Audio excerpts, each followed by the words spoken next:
One, let's get it. I was asked. Let's get it. Let me repeat. I was asked to write a ranking. And so I did. And here we are. Some very basic ground rules. Every piece of zombies related content is included in this. That also means every version of maps that have been created. Wow. All we're doing the whole thing. All the maps, wow. all the modes. I'm not some fake we're doing fan the whole thing. who's going to do a Treyarch only ranking. Those are extremely lame. I've played pretty much everything.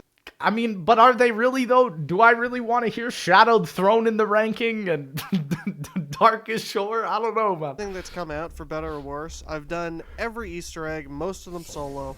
The criteria for which I rank a map is pretty much whatever I want it to be, except story. Unless I feel the need to mention it. The main zombie story... I'm gonna be for real. Ranking maps on story, like, unless your name's Mr. Awful Waffles, I don't know what to tell you. ...line pretty much lost me after Black Ops 2, as I stated in the Black Ops 3 video. And aside from IW being pretty straightforward story-wise, I really don't know anything about the story in the other developers' games. Some maps all have a lot to say, others not so much. Extinction is not included in this because it's not zombies, although to be entirely honest with you, most of those maps would be in the top half of this list if it was. Do you hear that, Noah J? Do you hear that? Extinction is really good. Go find friends to play it with if you haven't. It's actually not bad. Or Mobile Zombies is also not on the list. Okay. Don't think I need to explain it's that not one. real. Other than those, though, I think it's pretty definitive. Let's get into it. Let's get it, man. Let's get it. Coming in dead last, and man, it had what is some it gonna competition. Be? The most vile, pointless, stinky, Nightmares? least enjoyable, and biggest waste of dev time on this list. Some of you may be surprised it's even on the list at all. Is this Nightmares? It's Nightmares from Black Ops 3. Honestly, respect. This is the first list I've ever seen Nightmares on.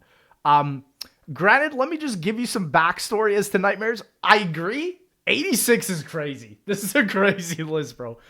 Nightmares was made by one Treyarch developer, and they literally copy and pasted the Black Ops 3 campaign with zombies. So, honestly, for it to be dead last makes a lot of sense. It was made by one guy.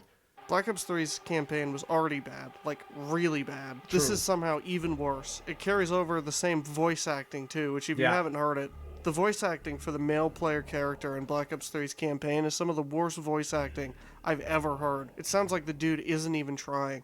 The zombies in this mode also have pre-nerf hit speed and stun lock you like you've been hit with a concussion grenade. It is pure trash. They advertised this mode as being like the first zombies campaign, and I do agree. It was the most underwhelming thing on BO3. 100%. You get nothing for finishing it. Yeah. The writing in this is god-awful to boot. They even buried this in the game's menus like they were embarrassed of it, and they should be. I give Nightmares 1 out of 10. The lowest of the low. It doesn't go lower than this one. No, that's Although, fair. honestly, I would give it a 0. Yeah, that's fair.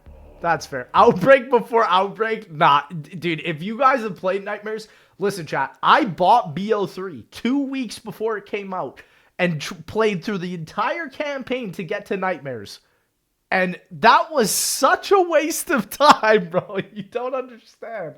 This map is here because the Archon thought it would be a great idea to take a map they already released, add basically nothing to it, and make the tint of the map green. Yeah. It is irredeemable. Yeah, I agree. Some people thought Vanguard might actually get on the right footing, they just completely gave up with this last map. I can't even believe Call of Duty was legally allowed to make a literal copy and paste map. Like, this is a literal copy and paste map. Like, 110%. It's literally, imagine if you played Shadows of Evil with freaking red tinted goggles. Literally. Or blue tinted goggles. There you go. You're playing the Archon. That's like, it's tough. That's why it's not even worth talking about. 1 out of 10. I agree. Garbage. Garbage. True. Well, and then you got the next one. The other one. Archon's partner in crimes against humanity. People trick themselves into thinking that this map was better than Duran Fong because it actually had more on it and a unique environment. The problem with that is, somehow this map plays even worse than all those trash MP maps that were... You know what I have to say? Can I just give a clap for the community? Because we actually begun to forgot about Vanguard. I see a lot less people talking about this game. That's a W for the community. Let's go, boys. Because this game, out of all the zombie games, deserves to be forgotten. Lazily stitched together. What is here is abhorrent. The wonder weapon sucks ass. The Easter egg is pointless and practically non-existent. Yeah. The dialogue in this map is so cringe, it seriously gives Monty a run for his money. These guys have got to be the most poorly written, cringe characters Treyarch has ever made. It makes Mass Effect Andromeda look like Shakespeare. True. 1 out of 10. I like the 1 out of 10 ratings here. Do I even need to say anything? You all knew this would be here Let's in the first go. 5 minutes. To answer my own question, no. No, I don't. 1 out of 10. Listen, I have to say this because I tweeted out that remember when Transit was the worst map of all time? Like for the majority of the community. I can't wait until I see where Transit comes up on this list because we have now seen, I would say, upwards of like 30 zombie experiences probably that are worse than Transit now. It's crazy. Like Transit used to be the worst when BO2 was the latest COD. It's unreal. What's next? This is the most nothing And map Buzzy. Treyarch has ever managed to make. It's a struggle True. to find things to talk about, but one aspect of this survival map that I hate is how they use this massive hunk of junk to cover the hole where the bus would normally drive over instead of just True. leaving it as is. So I you could agree. jump over it. That's Makes so this map true. play like garbage. If it's not going to have Jug or anything else on it for that matter, I'd like to at least be able to do cool movement and dodge zombies on it. Really? Chat, can we agree Bus Depot is the worst survival map? There is no survival map worse than this one. Like, okay, excluding Vanguard, like base survival maps, this is the worst one. For sure. Can't do that here. This just isn't enjoyable in the slightest. It is the worst survival map they have ever made. I agree. 1 out of 10. 1 out of 10. Fair. I give it a 0. I think it could be argued that this is what single-handedly killed World War II zombies for the community at the time. The objectives are bad. The pacing is bad. Listen, anybody you see glazing Tortured Path or, what is it? The Black Ops 6 map, The Tomb. That's how you know they're true Call of Duty glazers, man. That, like, these are the telltale signs. 10 cap for each map is bad. The maps themselves do nothing for or it's with not the zombies. objective format. It's not zombies. The bosses are bad, and the Easter egg is truly one of the worst. Yeah. Seriously, the zombie escort step feels like it wasn't even play tested. My guy dies in a one hit, It wasn't. and if he dies, you have to restart the entire thing. I respect the ambition of this DLC, but on a fundamental level, none of it is fun or works in any way. I'll never go back to play World War II. I'll never go back to play this Easter egg, bro. No Zetsubo hate? Hey, dude, this ain't Chaotic Silencer, man. Easily a 1 out of 10. Yeah, no, Tortured is terrible. I'm sorry to all my rebooting Exo Here it Zombies is. out there, but Exo Zombies is very bad, and this map is pure filth. CJ, do you agree with this pick? I honestly agree. I knew when this map came out that it was worse than Transit. I knew. Like, this map is bad, man. Burger Town is arguably probably the least play-tested zombies experience potentially ever.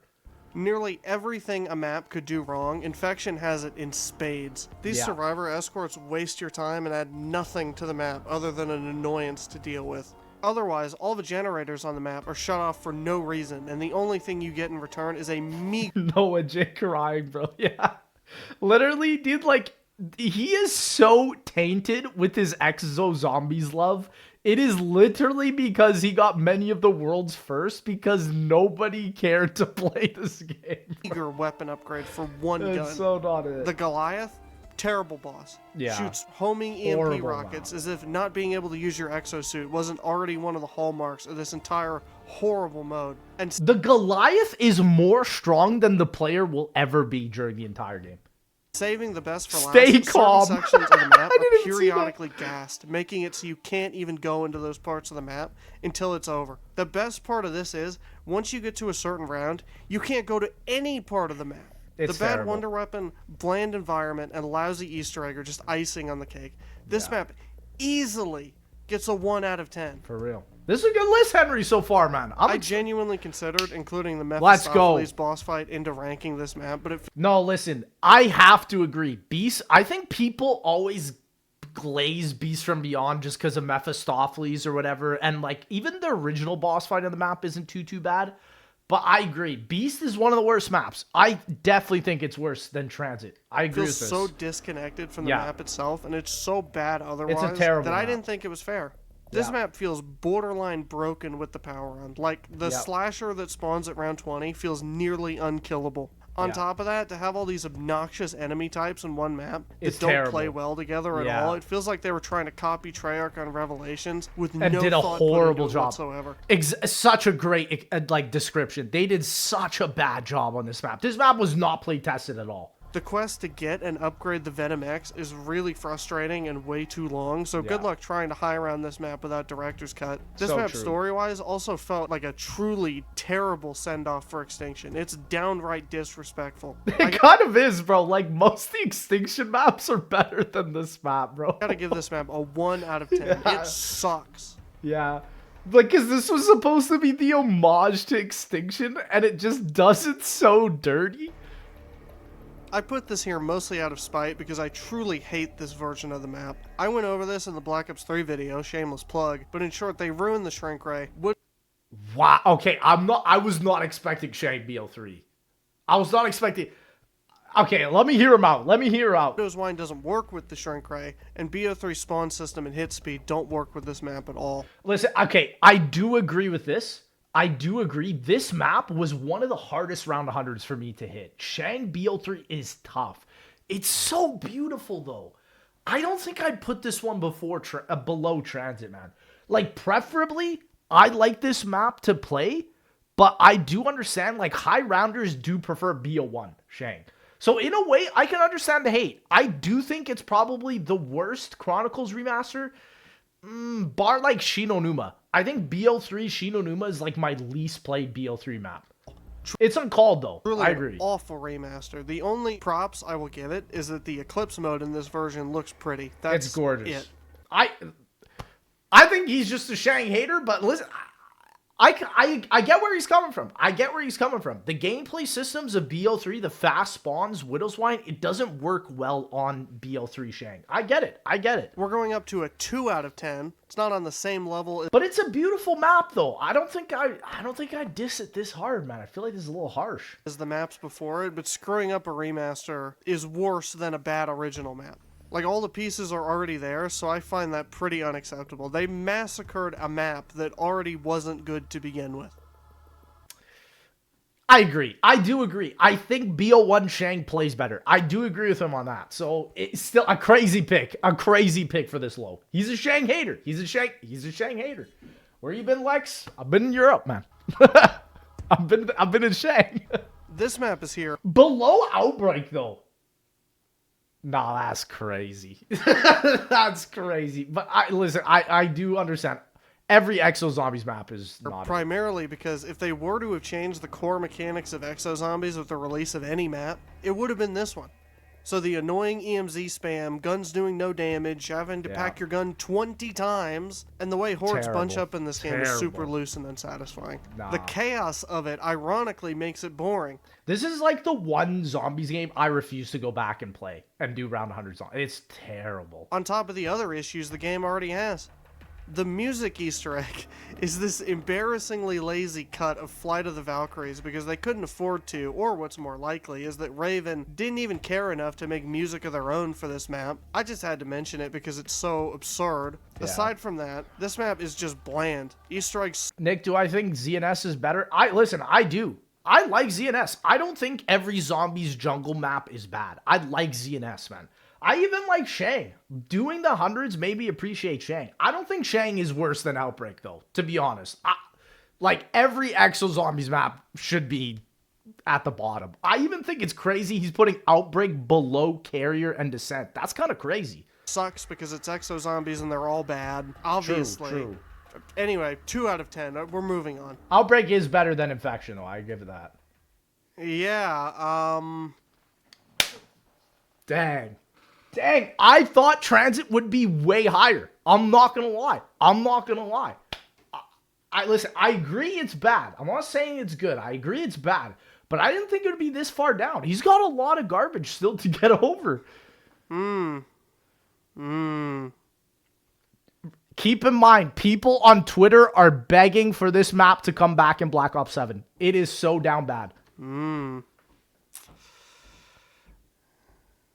2 and a half. 2 out of 10. Woo! Yeah. So this is the first Dead Ops on the list, I think. No, bro. Not my boy Dead Ops 2. Bro, they just released a BO3 Dead Ops 2 mod that just like makes the game so much better. I want to try it out. Dead Ops 2 is not the worst Dead Ops though. It's my favorite, bro. Give it to like Dead Ops 3 or something, bro. I think this one is the worst because it doesn't have the depth and the expansion of 3, and I don't have the fond memories of it like I do with 1. I also think the minigames in this one just kind of suck. That shadow challenge early on with the guys who teleport is really not fun either. I don't like Dead Ops that much anyway, so I'm not an expert by any means. The only one I've beaten is 3, but I definitely had the least fun playing this one for sure. 2.5 out of 10. Honestly, man, I don't agree. I love Dead Ops 2, bro. This is kind of a throwaway mode for Cold War. I enjoy following the orb. It takes I forgot Onslaught existed. way too long to get even remotely challenging, and as lazy as it would have been, I would have much preferred instead. Dude, you cannot put Shang below Onslaught from Cold War, bro. This mode should be at the bottom, bro. I forgot that this existed, dog. Nah, this is not worse than BO3 Shang, bro. There's no way. If they just took MP maps wholesale and made them round-based. This mode as it is just isn't it. 2.5 out of 10, total snooze fest. I do think Onslaught. We went over this with most of Dead Ops 2, but nostalgia only gets you so far. I don't think I've ever seen someone rate Dead Ops 2 as the worst, then original, then 3.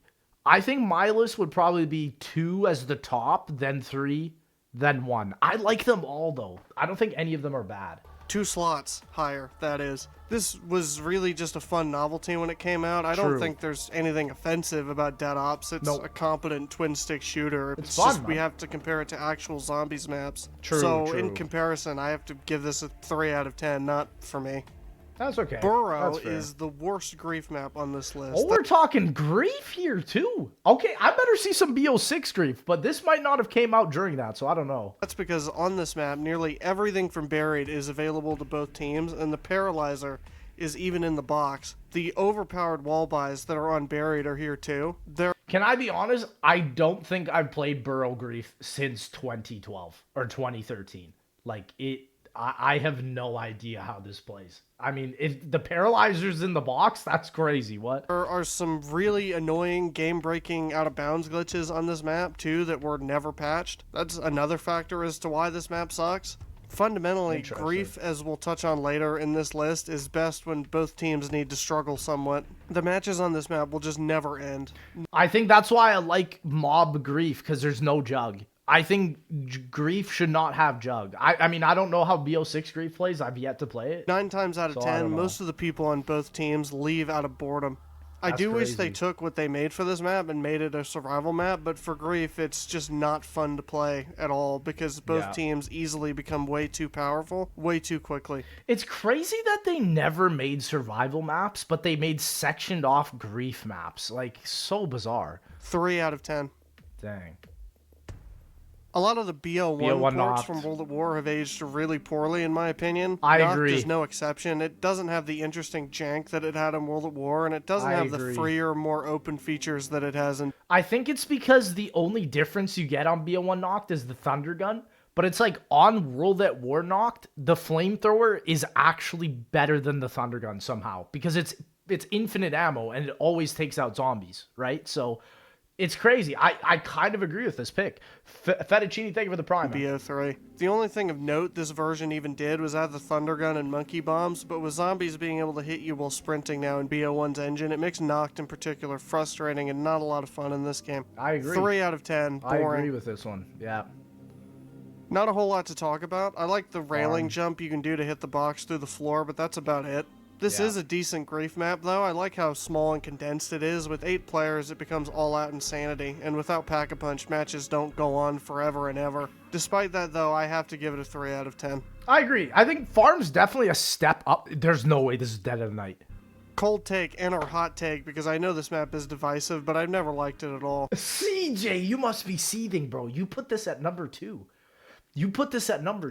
Listen, I think this is a Noah J level take. I hate to say it, but it's like Dead of the Night 69. It's nowhere near that bad. Bro, there's still Vanguard maps he hasn't talked about, I'm pretty sure. It's not this bad, man. It's everything wrong with Blunt. I agree. I don't... Sorry, I don't agree. I disagree. Excess wrapped into one map. To keep this short, because I could talk for an hour about what I don't like, the puzzles are bad, the enemies are annoying, the wonder weapon does a bunch of things we've already seen before. The gimmick of all the effects being random is pointless because they all insta-kill. It's true, except for one of them. Illusion of depth, because they weren't very creative, and that's exactly how this whole map feels. This map, I feel like Blundell was like already like 1 foot out of the door from Call of Duty Zombies. So in a way, I can agree. But this map did a lot in terms of like additional things that zombies could have been, like the crazy side Easter eggs and whatnot. I like the theming of this map, man. I hate the layout too, and unlike most of BO4, the color is really lacking on this map. When I go out to that cemetery or the greenhouse, I feel like I'm playing Cold War. It's that lacking in personality. I agree with that. It's a 3 out of 10. I really dislike this map. Feel free to roast me in the comments. Nah, listen, Dead of the Night's either a hit or a miss for people. For me, I liked it because I spent a lot of time learning it, but it's not everyone's cup of tea. Alpha Omega's above this. See, that's true. That's true, man. I'm an Alpha Omega hater. Now, I'm not going to lie, despite our first playthrough video seeming less than optimistic when it first released. All right, here we are. I'm already I actually did grow to enjoy MWZ as many others did during the launch period and even into the first season. That was me, but I'm not gonna lie. I agree. This is too high. This should never be above BO3 Shang. This mode should be near the bottom because this mode one day will literally be unplayable. You will never be able to play this mode in like a couple years time. I think this mode particularly is why I hate what's going to happen with BO7. The reintroduction of open world.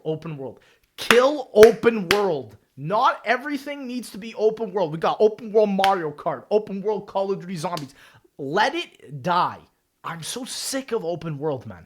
It felt genuinely new and refreshing despite just being on a Warzone map. What ultimately killed this game and why it's so low on this list is a subject that many don't talk about. Most here on YouTube just pretend that MWZ was always bad and that they always hated it. Why this mode went from surprising success to flop within the first few months is very simple. It's the updates and content drops. They were awful. Call of Duty, prove me wrong here, boys. 1 in the chat if you agree, 2 in the chat if you don't. Call of Duty cannot do the battle pass system that Fortnite started. They just can't integrate content updates well enough and fast enough and consistent enough. It just doesn't work. I think that is the reason why MW3 was such a failure and why this mode will eventually die. Honestly, when this mode becomes unplayable, it should be at the bottom of the list, in my honest opinion. From not patching game-breaking glitches that defeated the purpose of even playing the game, copy-pasting the same portal gimmick from the first season over and over with the same repetitive item hunts, and filling them with schematics that weren't even remotely worthwhile, not adding any new areas or contracts to the main map, and refusing to reward players with any of the story content past what was offered with the main story missions when the game launched. It felt like right after Season 1, they just gave up on MWZ, only doing the bare minimum to fulfill obligations throughout the rest of the year. I'll never go back and play this mode ever again. I really won't. I genuinely think this mode could have been great if it were nurtured and given proper attention, but as it stands, I have to give it a 3 out of 10. This game was a real bummer. Had interesting concepts, like I said but with Noct, these BO1 remasters don't have much purpose anymore. Verrucht is especially bad because it has the Winter's Howl, and you obviously can't even pack it. Like, I would put the BO1 Verrucht below BO1 Noct, because exactly that. Like, the Howl on this map is so laughably bad. What were they smoking? 3 Literally. out of 10. I agree. It's so bad. It's the best of Vanguard, but it's still Vanguard. I didn't really like the Easter egg in this, and the dialogue and writing is still just god-awful. I can't believe this made it above Dead Ops Arcade, bro. And BO3 there's no way. The engine this mode runs on still feels half-baked. You can sometimes glide through zombies like they don't. Look how ugly this map is. Like, dude, look at this freeze frame. Look at this.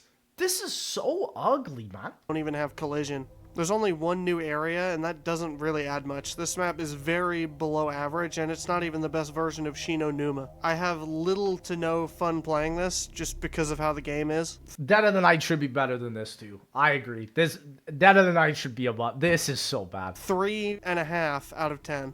Yeah. People in the comments are going to Wow. pretend this is a hot take, like we live in a Wow. universe where all the Cold War round-based maps aren't all basically the same. I agree. Listen, I'm not hating. I do agree with that. I don't think D-Machine should be this low, though. This map is soulless, has no color outside of a dark ether you're in for all of 5 minutes. Noct is just there for fake nostalgia. I think it's insane, though, that this is below Firebase Z and Forsaken. Like, no shot, man. The Wonder Weapon is a BFG from Temu, and the variants BFG from Temu. aren't much better. The Easter egg is lousy, and Orlov at the end can't even die because they wanted disabled people to be able to complete their first Easter egg. Oh my gosh, bro is roasting D-Machine. Listen, I do agree with the Orlov hate. That was crazy. Also, pet peeve, the coffin dance is annoying and takes way too long. And the True. fact that the And it's an outdated meme now. entire team is thrust into sitting through this crap because one guy shot these orbs is terrible game design. True. The only enjoyment I had on this map was camping at the top of Noct with that door closed, but even that gets old fast. Dude, this is a D-Machine hater. And listen, I will agree. If there was no Ring of Fire in Cold War, D-Machine's not a great map. I agree with that. This map agree. also, most importantly, marks the beginning of the modern zombies era, and for that I will never forgive it. 3.5 out of 10. I've never seen a D-Machine hater. I kind of got to agree with a lot of his picks here, but still, Firebase and a couple other maps above this, Outbreak, Cold War, no way. No way. Some will call this recency bias, but There's no way the tomb. I forgot about the tomb. I forgot about the tomb. I really don't think this is a good map. No, the tomb should be way lower. This map is low-key one of the worst maps we've seen. Yeah, I don't think this should be above D-Machine. The quests aren't good at all. I despise the plating system in BO6, and even golden plates are not enough to make me ever I want to agree. play this map. I The agree. reuse of old content feels like fake nostalgia, and I hope and pray that older fans don't actually fall for this stuff. They did. Remember when we thought this was going to be Origins? That Origins music that plays when you go into the pack room made me cringe extremely hard. It's disrespectful. I agree. It's completely unearned. Also, the annoying character they shoehorned into this map that constantly talks to you is also cringe and completely kills whatever vibe the map was going for. Yeah, Archibald, not it. Not it. That seems to be a modern zombie staple. Have a super lol XD quirky character talk to you every 5 minutes, otherwise they think you'll get bored. It's like TikTok in character form.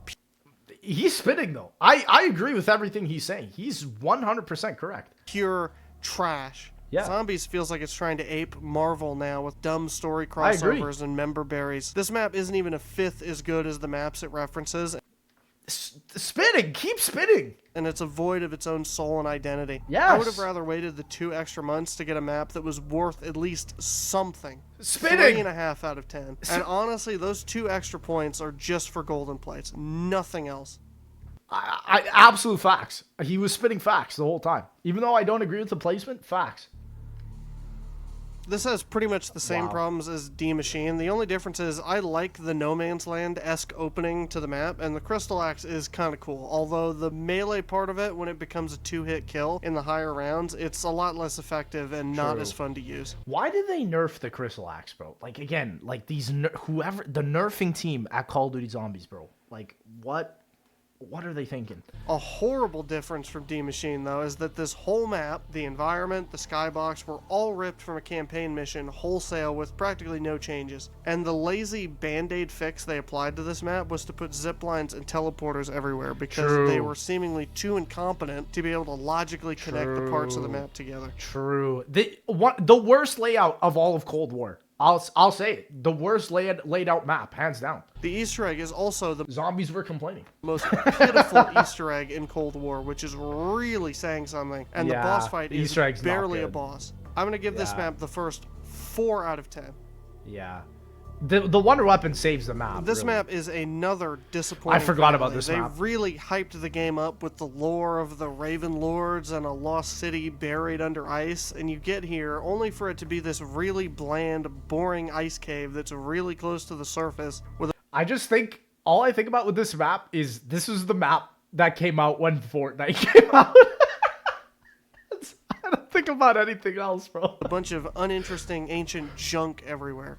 The quests to get the wonder weapons on this map are some of the worst, most excessive quests ever put into Zombies. Like, the only reason they made them that way is because that's basically the entire Easter egg. It's true. Honestly, I think this should be way lower. Like, Transit, for me, is better than this. Transit's way more memorable than anything this map did. This map seriously lacks content. The weapons themselves are really strong, but they're so comically overpowered to the point where pressing one button is all you need to do for high rounds. I wish I was exaggerating. Best part of this map is the boss fight, which if you do boss fight is cool. It is very difficult and well designed, but aside from that, there really isn't anything else to offer on this map. I mean, it's kind of crazy that this map was criticized for its looks, and even today with like modern zombies, a lot of modern zombies maps look worse than the Frozen Dawn. Like, how has it gotten so bad? 4 out of 10. How has it gotten so bad? Another Cold War. Wow. I'm running out of things to talk about. Mauer aesthetically is the most interesting of the maps in this game because you trade bland military bases for bland streets and a bland subway. At least it felt like progress at the time. The only, and I mean only reason this is higher than D Machine and how is Firebase Z the #1 Cold War map? That's crazy to me. Forsaken is because this map's Easter egg is decent. It wouldn't even be remotely passable in Black Ops 2, 3, or 4, but for Cold War, it's decent. Still, though, I hate the fact that you need to use Civil Protector number 3, GI... Civil Protector number 3, so true, though. Shout out Klaus, man. Unit number 4 to stop the train. That step is finicky and awful. Everyone seems to be infatuated with Civil Protector number 3. I'm not really sure why. He's another lazy reuse of assets with quirky dialogue for 12-year-olds. But hey, I'm going to say it. Why are people infatuated? It comes down to one word. Ladies and gentlemen, Twitter.com. But hey, at least he gets a mohawk, right?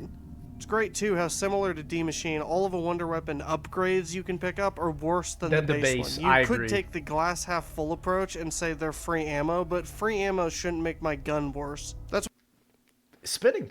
He's spitting. why at high rounds you don't even pick these up. And with Mule Kick, which was introduced in this map, ammo doesn't matter anyway. They're just pointless and they suck completely. So why are they there? It would have been a nice touch for the Cerberus to have 3 different voices based on the Requiem crew, but even after BO6, I don't like any of these characters. So it means I have to hear cringe dialogue while using the Wonder Weapon on this map. So I like that he has the nerve and the gall to call out how cringe the recent audio has been for Cold War and BO6. Not a lot of people have been saying that. I have to agree with that. yeah, it's actually not nice at all. That's very true. Also, if it weren't for that floating orb, which really isn't that creative, let's be honest, it would just be another bland laser pistol. Been there, done that. Even the Boom Hilda is more interesting and fun to use than this wonder weapon. Yes, this map gets a 4 out of 10. It really only gets those points for the Easter egg. Otherwise, it'd be lower on this list. This is giving me deja vu to CJ's list, okay? Because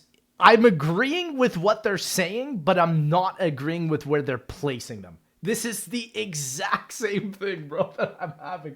Chuka, thank you for the prime, man. It's barely different to the other Cold War maps, and yet it's heralded. No idea why.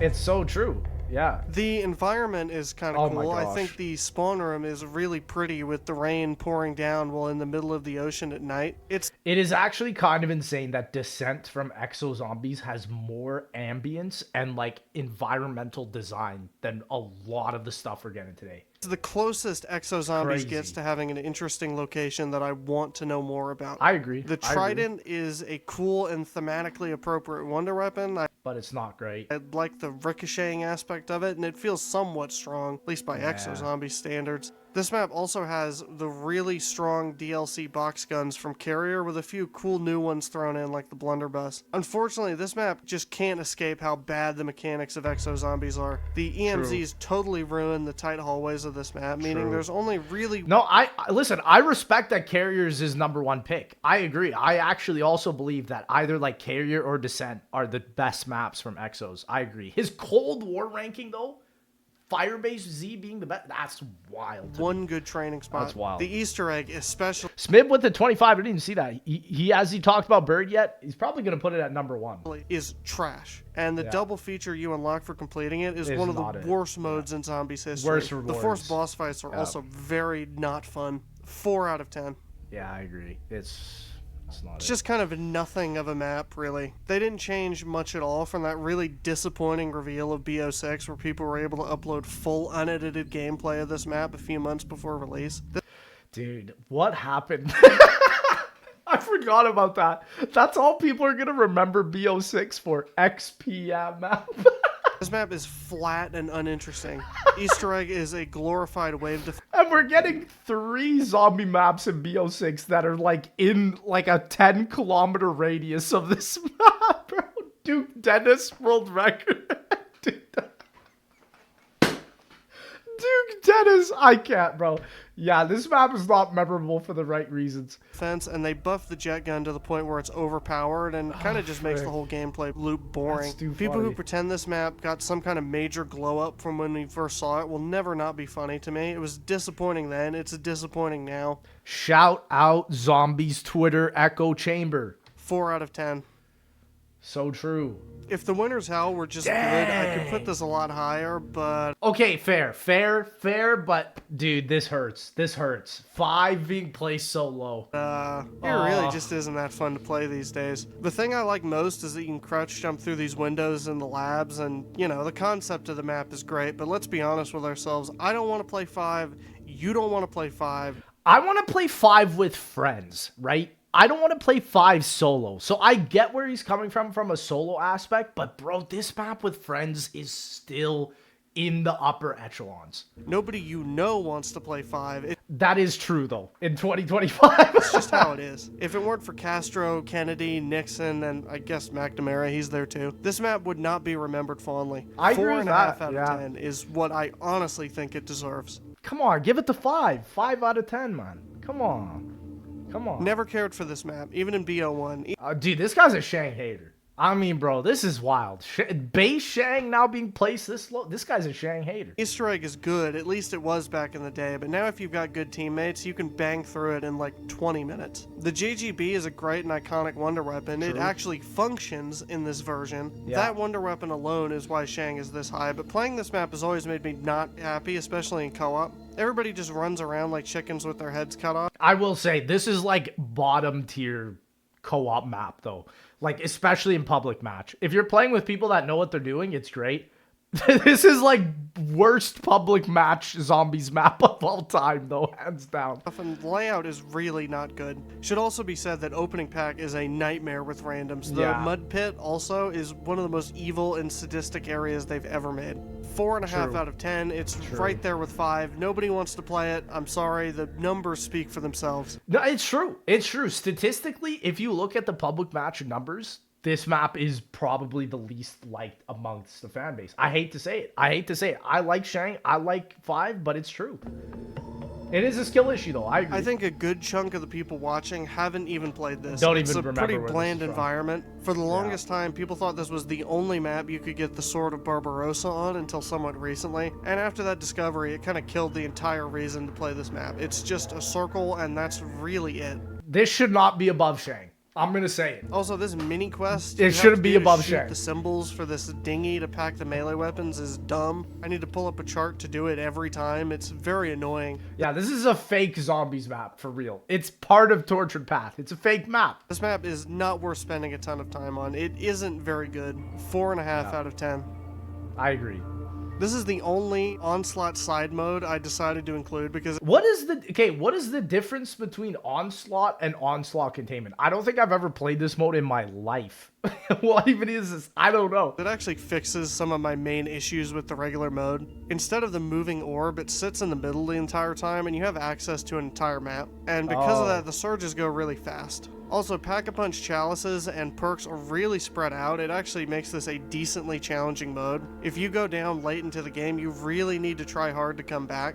Ammo mods are also really rare in this mode, which I like. It's such a simple change, but it makes this entire mode a lot more enjoyable. Still though, I have to give it a 5 out of 10. It's a fun distraction, but it's still on MP maps, and I kind of just wish it were round-based instead of 100 zombies at a time. It's fun every once in a while though, even if it is kind of forgettable. I'm gonna be honest, man. I was never a fan of Onslaught. I don't know, like sure, it might have been another like XP type mode like Liberty Falls, but I personally don't think this should be above Dead of Night or Shang or even Transit in that regard. I don't know. I feel like those maps like have more to offer. This is probably a lot higher than most people were expecting. Yeah, this mode for real. came about because after Warzone blew up, Activision forced Treyarch to scrap the sequel to Blackout they were working on. A tragedy because Blackout was great and Warzone is pure garbage. True. Well, I agree with that. True. Verdansk was and is a terrible map. I don't care what anyone says. True. That aside, I think a lot of the people who really, really hate this mode are just playing it wrong. Because of how loot drops scale with progressing through worlds, side objectives on World 1 and 2 are just completely pointless. They give you absolute junk, and the rate for wonder weapons is extremely low. I just don't like Outbreak.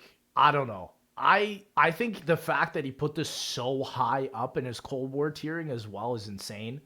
Like, this might be my least favorite, like, open world mode. I think I enjoyed MW3 Zombies more than this mode, but, like, yeah, no, this was not it. If you spend 30 minutes on these first two maps doing absolutely nothing, that's a you problem. I do think there is genuine fun to be had here if, and it's a big if, you play this mode fast. The world skips you can do too by shooting the portal generator help immensely, even though you can only do it twice. You can play through World 1, blitz through it, do World 2, then skip to World 4, do 4, then you can skip to 6. Within 15 minutes, you already have super sprinters, loot sources have a high chance for wonder weapons, and the objectives actually become tough and interesting. I think you can optimize it well. Like, this was a game mode I was trying to hit round 100 on, but then I realized, like, why do I want to suffer so much by playing this? You know? I think, sure, it might be the most compact, like, content-packed open world zombies mode, but still, good EE boss, true. I agree. I forgot his name already, but, like, is it, like, the Tempest thing? I forgot what it was called, but I don't know. Yeah. Which one? The timed one. I can't, what was his name? I can't remember. The holdout objective in particular becomes a real highlight. It can become a real struggle just to make it through some of them. True. Also, the super sprinters Legion. in these open areas give it a 28 weeks later kind of vibe, and I really enjoy it. The Legion boss fight, though, is very overrated. The only difficult part is if you down at any point, which is honestly pretty easy to avoid. Where this mode falls flat, though, is even though they... Legion, though, was, like, the most non-casual friendly zombies boss ever, in my honest opinion. Like, that boss, when it first got introduced, was just like, wow. I'm so glad we do not have time boss fights anymore. That was something that should never happen ever again. Added objectives throughout the life cycle, there still aren't enough. You will eventually loop to doing the same objective on the same map. Playing this mode with randoms can also be a massive buzzkill because of the voting system. Guys who spend 45 minutes on World 1, even after doing all the objectives, are infuriating. Another big thing, too, would have been making unique I don't think I'd ever play this mode in pubs. Zombies-themed maps for this mode and putting mini Easter eggs on them. It would have gone a long way towards making even hardcore Zombies fans who hate Outbreak enjoy this mode. Because of those things, while I don't think Outbreak is awful, it does leave a lot to be desired, and just like MWZ, I really do think there's a lot of potential here. The loop of this mode, when you get into it, is enjoyable, but without a lot of unique content. I'm gonna say this. I just think at its core, COD Zombies is not an open world mode. When you think about the most iconic modes and maps in this game, it's about the constriction of your movement. Like Keynote or Toten, very tight map. Like that's what Zombies has been about. Like where you have so much open space, that goes directly against the way of the design the mode originally was and how it got popular. I don't know. I don't think open world will ever work in COD Zombies, period. I really have to deduct points, so for that, I'm going to give it a 5.5 out of 10. Yeah. This map has grown on me a tiny bit over the years. It's definitely a lot better than Transit. Don't let anybody give you that Die Rise is actually worse than Transit nonsense. No, listen, I agree. I do think Die Rise is better than Transit, especially after the BO3 remaster, which is, by the way, the second most popular custom Zombies map now on BO3 of all time. Of all time. So, I mean, bro, it goes to show, like, Die Rise is a great map when it's on BO3, not on BO2, you know?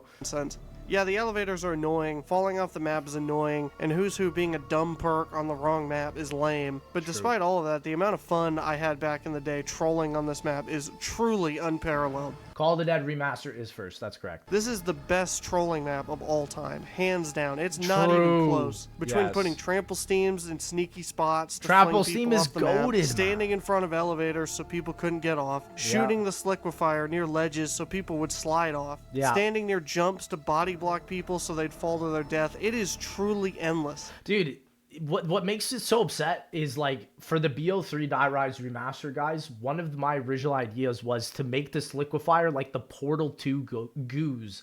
One in the chat, if you ever played Portal 2, where, like, the blue goo would make you jump higher, or the orange goo would make you run faster. Bro, that would have been so funny with the trolling on this map. I wish they ended up doing that. That joy alone is why this is probably higher than it should be, in all fairness. But those experiences are ones I could have only had on this map. So I have to go 5.5 out of 10. True. Higher than it probably should be, but it's brought me so much joy over the years. I agree. Die Rise has grown on me, for sure. This is another one that's higher than people would expect, but I enjoyed Dead Ops 3 somewhat. As mentioned previously, this is the only map that I've finished. I really like the Wilds area and the general expansion in this one. It really does feel like a game within a game as opposed to the other two Dead Ops, which... I love Dead Ops 3. I love all of them. They're all great. Just really felt like side modes. I don't agree with this list, but I do agree with the reasoning of why he's explaining certain maps. You know? I think the mini games in this one are actually pretty good for the most part. Adding a first-person mode and save states too is great. Dead Ops 3 While that is may great. annoy some hardcore Dead Opsers, I really don't care. First person makes it play completely differently, which is why I was still able to enjoy it. I agree with that. First person does actually make Dead Ops so much better. So in that regard, yeah, the two first person Dead Ops to me are the best. Still though, I do have to compare it to other Zombies maps, so I'm gonna give it a 6 out of 10. I had fun playing it though. That's if you play normal Zombies and you really don't like Dead Ops, you should try the first person mode. It's a pretty good time. Stop being so nice. You can tell us if this list sucks. Listen, I don't agree with this list. I don't think the placements are well placed. I'll say it.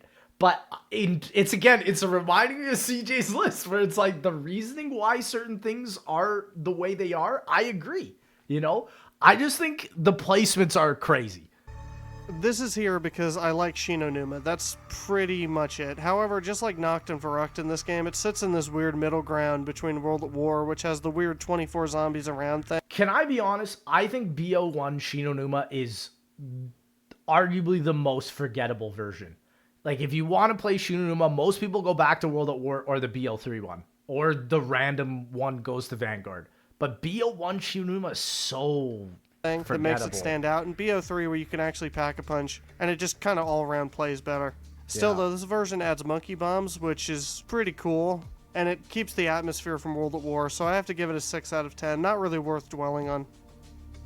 Yeah. This is by far and away the best Grief map. They knew... Oh. I thought for a second.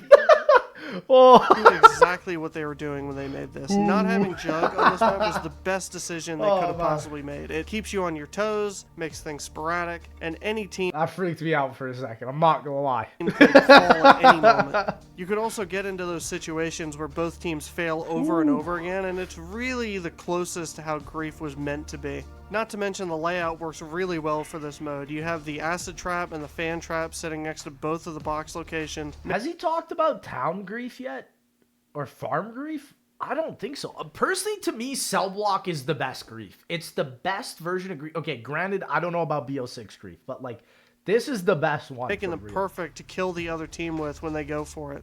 The narrow walkways with no railings, especially the one leading to Pack-a-Punch, are perfect for knifing the other team off of. Yeah. Putting PhD on this map was also genius because buying really it and packing your M1911 gives you something tangible to work towards, and that will help immensely because, of course, you don't have Jug. Similar to Burrow, though, I wish they took what they made here and gave you a simple survival map as well, but that didn't come to pass. Still, though, it's a Grief map, and you need other people to play it. That's its biggest sin. I have to give it a 6 out of 10. Cell block is fun, though, man. I played cell block with Tim Hansen, and I loved it. Dang, Carrier's so high. Dang, Carrier it should not be this high. Core mechanics of Exo Zombies are still wretched and not very fun to experience, but Carrier is a passable map. The Limbo is a cool wonder weapon, It's and a as cool wonder mentioned weapon, with I agree. Descent, this map added a few really powerful box guns that aren't ruined by the awful pack system in this game. They actually do damage. Wow.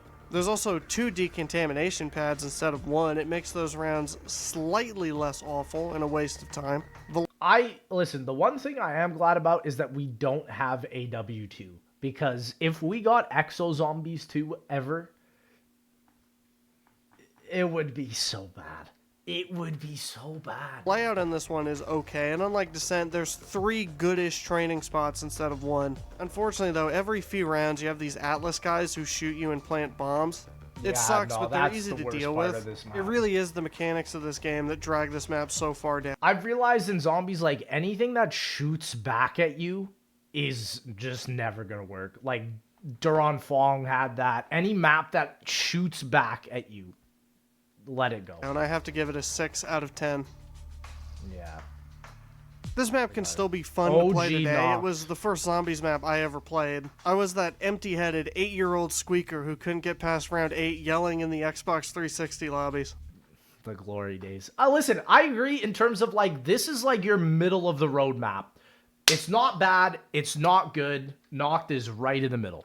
You gotta respect it. Sure, zombies can't hit you while sprinting, but that feels more jank than fun, and none of the other World at War maps have that. In World at War, they were updating the mechanics of the mode from map to map, and not across the entire game like you'd see in updates and patches later on. So in Noct, there's a lot of things missing. Like how the nuke doesn't give you any points, insta-kill only gives you 60 points per kill no matter how you kill the zombie. I mean, Noct was never about the technicalities, though. It's literally about the bare bones horror. Like, in my opinion, the true horror of COD Zombies is still only in World at War. Like, World War II did not really do horror well. Zombies can't hit you through boards, etc., etc. It makes this map a weird time capsule in a way. A lot of those things also carry over to Verrucht as well. Side note though, I do feel the value of this map inadvertently goes down every time they shamelessly copy-paste it into another game for seemingly no reason. Anyway, OG Noct, I don't know, 6 out of 10. I really don't have the urge to go back to it very often these days. I agree. This map made it high-ish on the list because it has one big advantage. This is the only World War II map to not have whistlings on it. Wow. Okay, I didn't know about that. Thank God. Now, they're not as annoying as some special enemies are, but I get BO6 syndrome from the fact that they're on every other map. But this map does have some downsides. The boat rocks left to right periodically, and there are 2 vehicles that can kill you if you're in the way. Thank God Voyage didn't do that, to be honest. And granted, he hasn't talked about Voyage yet. He rated Dead of the Night worse than Voyage. I think that's a cardinal sin. There's also this really terrible trap in the pack room that shocks half the floor, and I swear to God, zombies just run right through this thing. It does absolutely nothing. Aside from that, this map is fine, perfectly average, fun map to mess around on. Gotta give it a 6 out of 10. I don't think I'll ever load up World War II Zombies ever again. Or Exos, to be honest. Those 2 games just deserve death.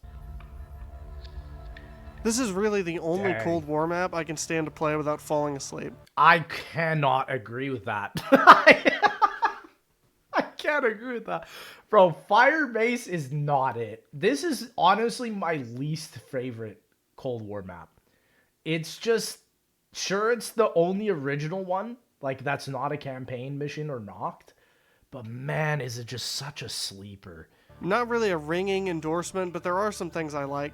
First off, this is the only map with mimics that does anything even remotely cool with them in the map itself, and I do agree with that. Mimics are overused now. In the Easter egg.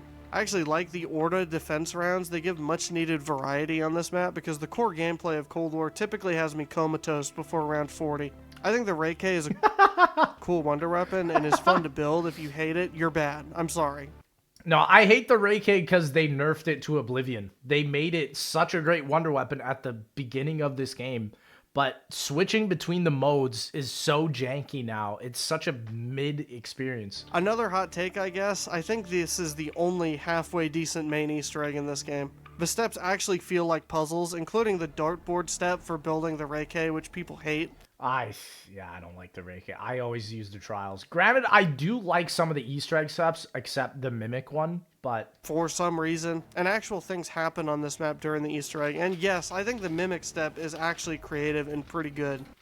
Okay, that's where we disagree. However, There's some really sucky parts to this map. The environment is still a bland military base. The spawn room is completely ripped from the campaign with barely any changes made to it, which is a disappointing hallmark of pretty much every Cold War map. While I do quite like the Easter egg, the final boss is absolute garbage. No, it's one of the worst final bosses ever. Or to throw it in the garbage. Probably the worst final boss to an Easter egg that they've ever made. Yeah. Firebase also marked the return of the Mangler from Black Ops 3, the consequences of which we are still living with today. Yeah, and I can never forgive Firebase for that. This map also commits to a major design fail with the Wonder Fizz, where it's just in the spawn right next to Pack-a-Punch. Every Cold War map after this would also commit to brain-dead Wonder Fizz locations, so to wrap this up, Firebase is okay, honestly kind of subpar, but to me, it's the only mainline Cold War map I can stand to play. I have to go with a 6 out of 10.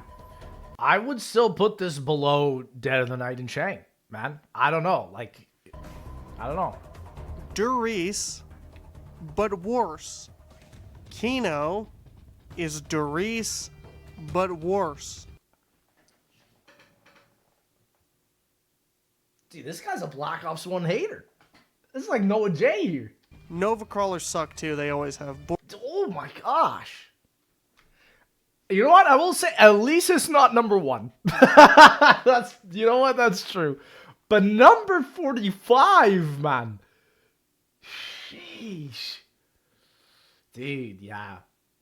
It's crazier. Listen, chat, I'm telling you. As the years go by, we realize... You know what I'm saying? Boring map, overrated, 6 out of 10, that's it. Yeah, that's, I mean, and then he puts a World War II map above, there's no way, dude. That's right. The darkest shore of, nah, bro.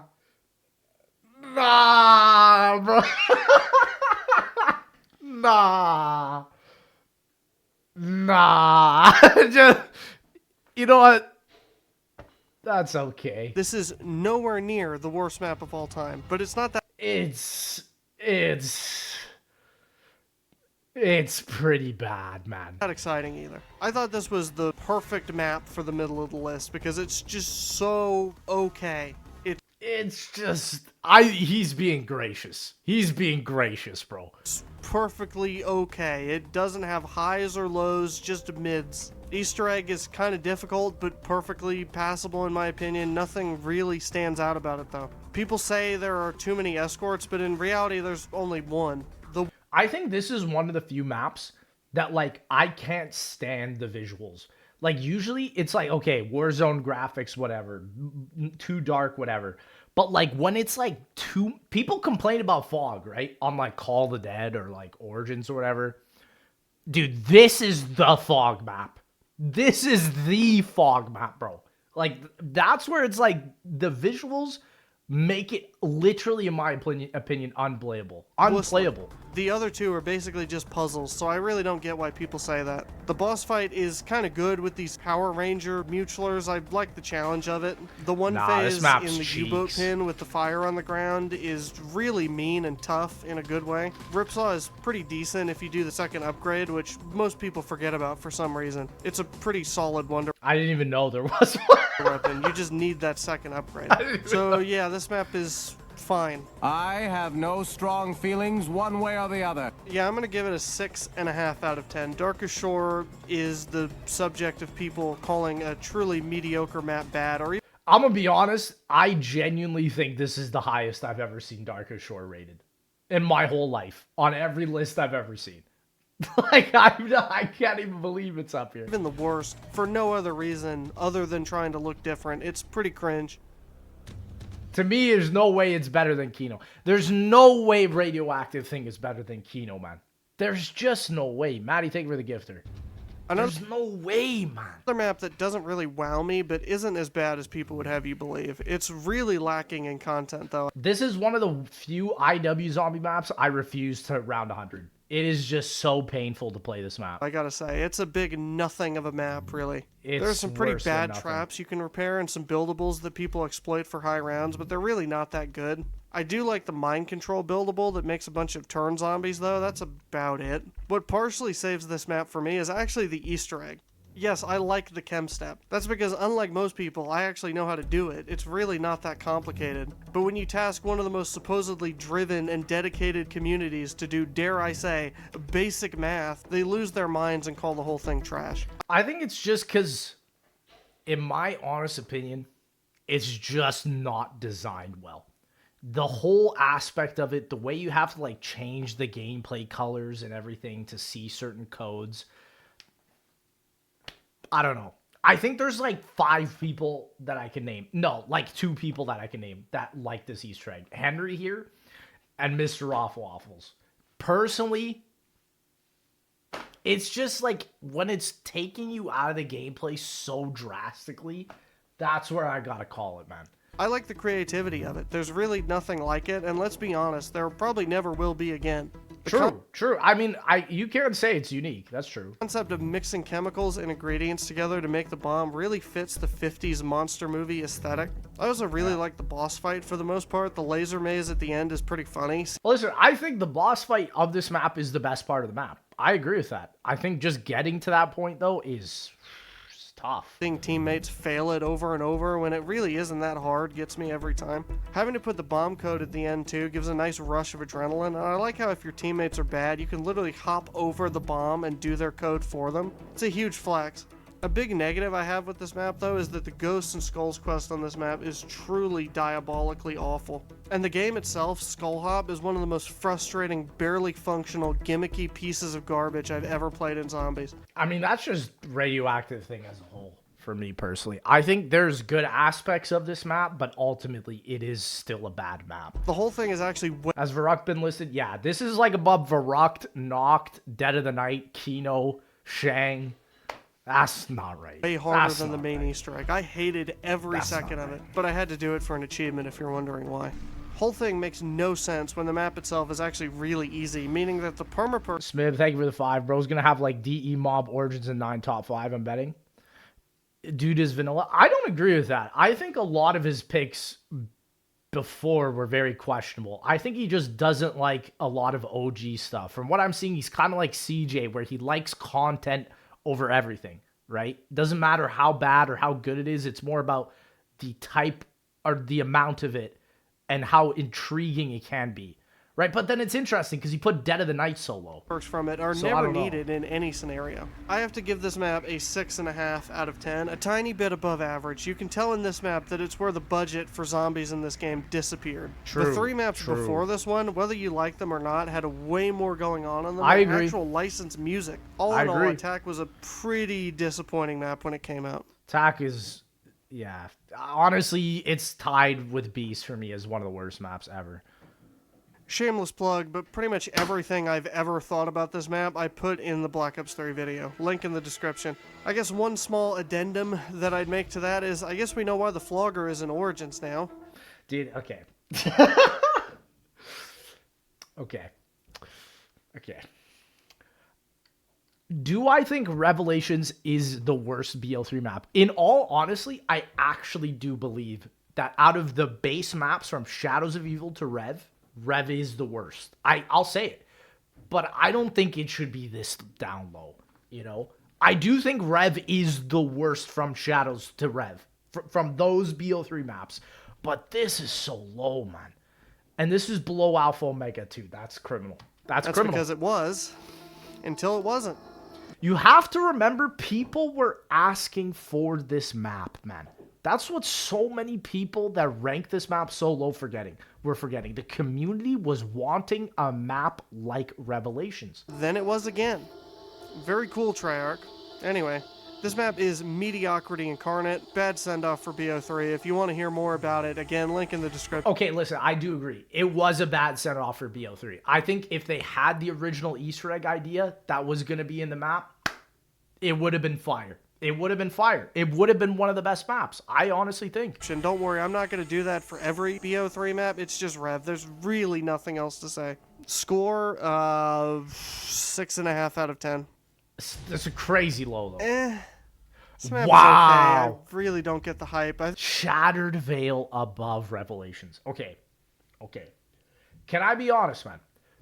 I read a tweet that kind of changed my perception on a lot of BO6 maps. And the tweet said, I don't think you'll ever see people wanting a Citadel remaster or a Shattered Veil remaster because they aren't as good as the OG maps. Which, one in the chat if you agree. I agree. I've never heard of somebody asking for a remaster of these maps. You'll never hear it, right? And so it's interesting that Shattered Veil got so many compliments on Twitter as like the map that saved BO6 Zombies and like all this other stuff. And it's just like, I kind of agree with this placement for this map. It's like not great, but not bad. It's just sort of there, you know? I don't know. You can argue if this did save BO6, but Shattered Veil for me, like, it came and it went. I don't know. I think Modern Zombies has just lowered people's standards so much that any glimmer of even mediocrity gets people excited. Facts. That right there. Facts. Staple that on twitter.com and the Zombies community section. Facts. It's actually pretty sad. Or they're just kids who don't have the perspective of frame of reference for how good zombies used to be, so they'll accept and love anything they get. It's facts. So many facts just said right there. That is so brave of you to say, Henry, because you are 100% correct. 100% correct.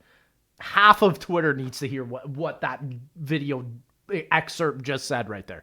So look, the map itself is just okay. Yeah. I think it's really lame that 2 of the 3 Mark II variants are reused from Black Ops 4. It also seems like the only reason the Wonder Off is on this map is because they put themselves in a corner by having it in the Liberty Falls cutscene.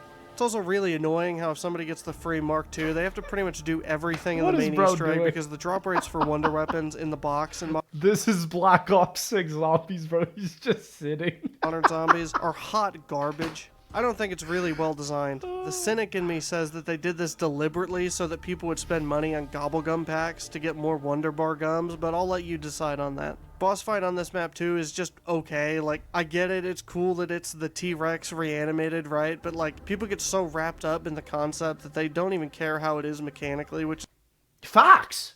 Nothing but facts. Honestly, I think this might be the placement I agree with the most out of the whole video. Because he is spitting so many facts. Is the Z-Rex a cool boss fight? Yes. Is it a massive game changer, though? In my opinion, I don't really think so. So, thank you for the 100 bits, man. Appreciate it. Just pretty meh. You know, it runs around, it chomps a lot. Final phase, it gets really aggressive. It honestly doesn't impress me that much. High value on the spectacle scale, pretty mediocre on the gameplay scale. If it weren't for that dumb Sentinel artifact fight on the tomb, it would be the weakest boss in BO6. Moving on. Wow. Another pressing issue is the... Wow, that's a bold take. That's a bold take. I don't think it's the weakest, but I get where he's coming from. Lack of new content, not just in this map, but also in the season itself, is really disappointing. I actually like how BO6 did double tap, except the icon, it's terrible. But honestly, I would have much rather had a completely new perk. I feel the same way about Vulture Raid, even though I like it in BO6. True. I mean, why is Death Perception in Black Ops 6, bro? Like, I agree. What was the last new perk we got in COD Zombies? That... Melee Macchiato technically isn't even really a new perk. It's just Ethereal Razor. I don't know. What was it? Widow's Wine? It might have been Widow. No, it was BO4, I guess. Based on the leaks, though, it seems like BO6 isn't going to get any new ammo mods, perks, or field upgrades. It's all going to be reused content that we've already seen before. True. And I swear to God, if the next map has reused wonder weapons, I will drop points for that too, even if the map is good, because there's no excuse at this point. Even Cold War had a new wonder weapon on every map. That's the one thing that game did well. I have to agree. These are the points that I was even making. Elemental Plop, true. I mean, I do think Elemental Plop was good, but also it is a derivative of Change Choose from IW, right? So it's like, a lot of these ideas aren't necessarily so new. Ants, thank you for the prime, man. So look, Shattered Veil, it's not the second coming of Christ. It's not top 5, not a top 10, not a top 15, and so on.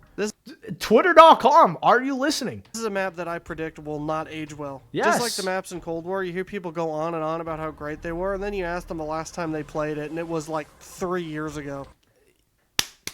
Dude, I'm thinking of literally just taking this part of the video and uploading it on twitter.com. So many people need to hear exactly what this man just said. Most of BO6 will suffer the same fate. Yeah. Not hated, not derided, but forgotten. And in Yes. some ways, that's worse. That is this worse. This map is a 6.5 out of 10. You'll Yeah. have fun, but you probably won't feel anything else.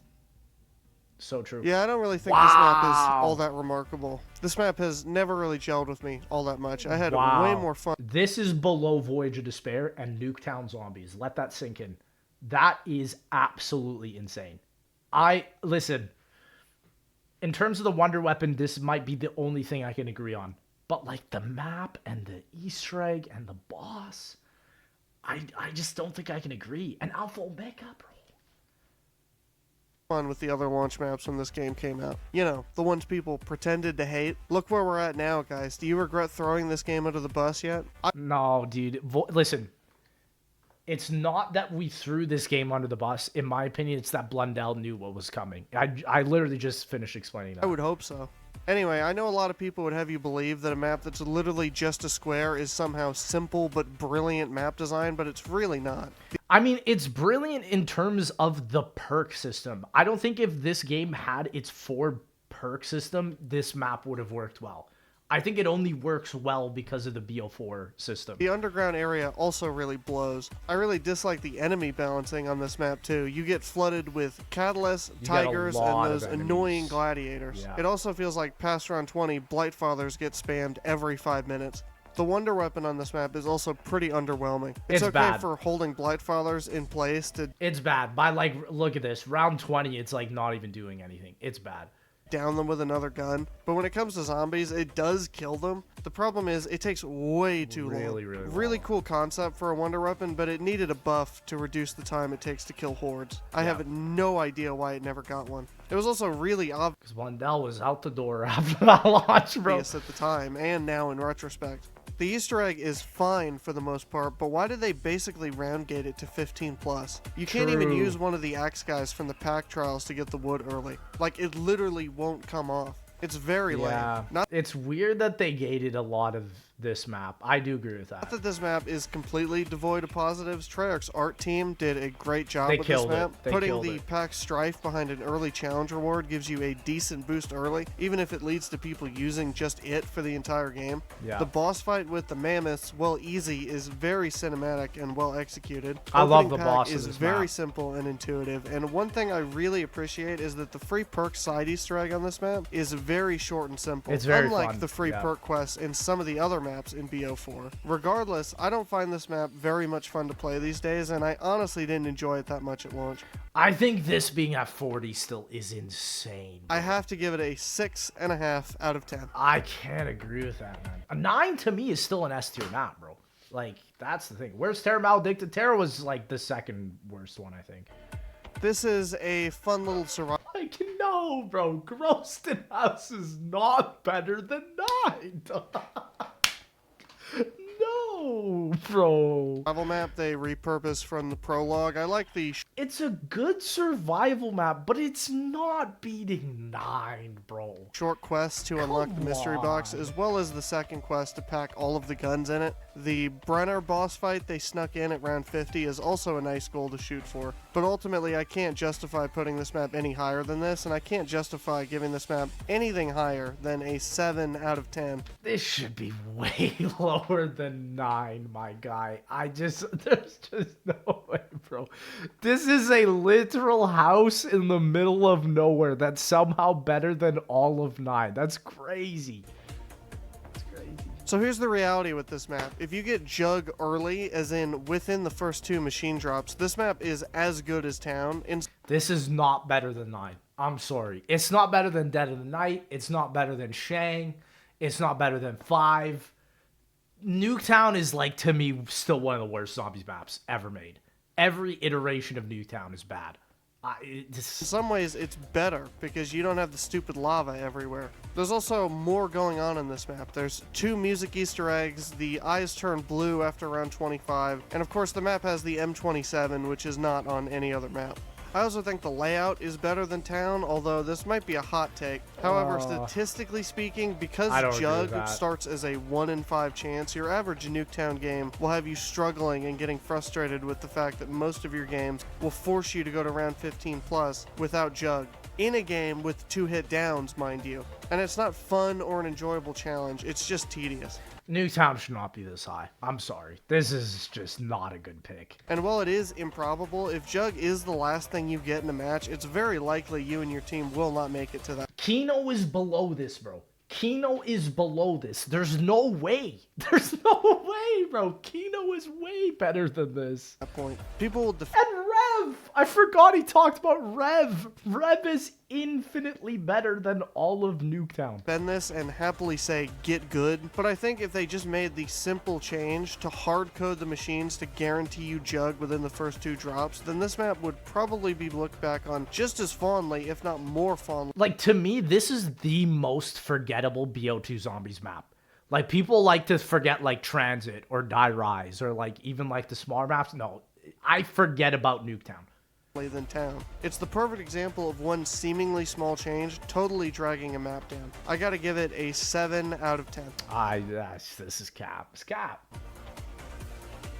Now, I was very quick to dismiss BO1 Kino, and that's because I just think this version is better in pretty much every category. Okay, genuine question, chat. BO1 Kino or BO3 Kino? Which one do you prefer?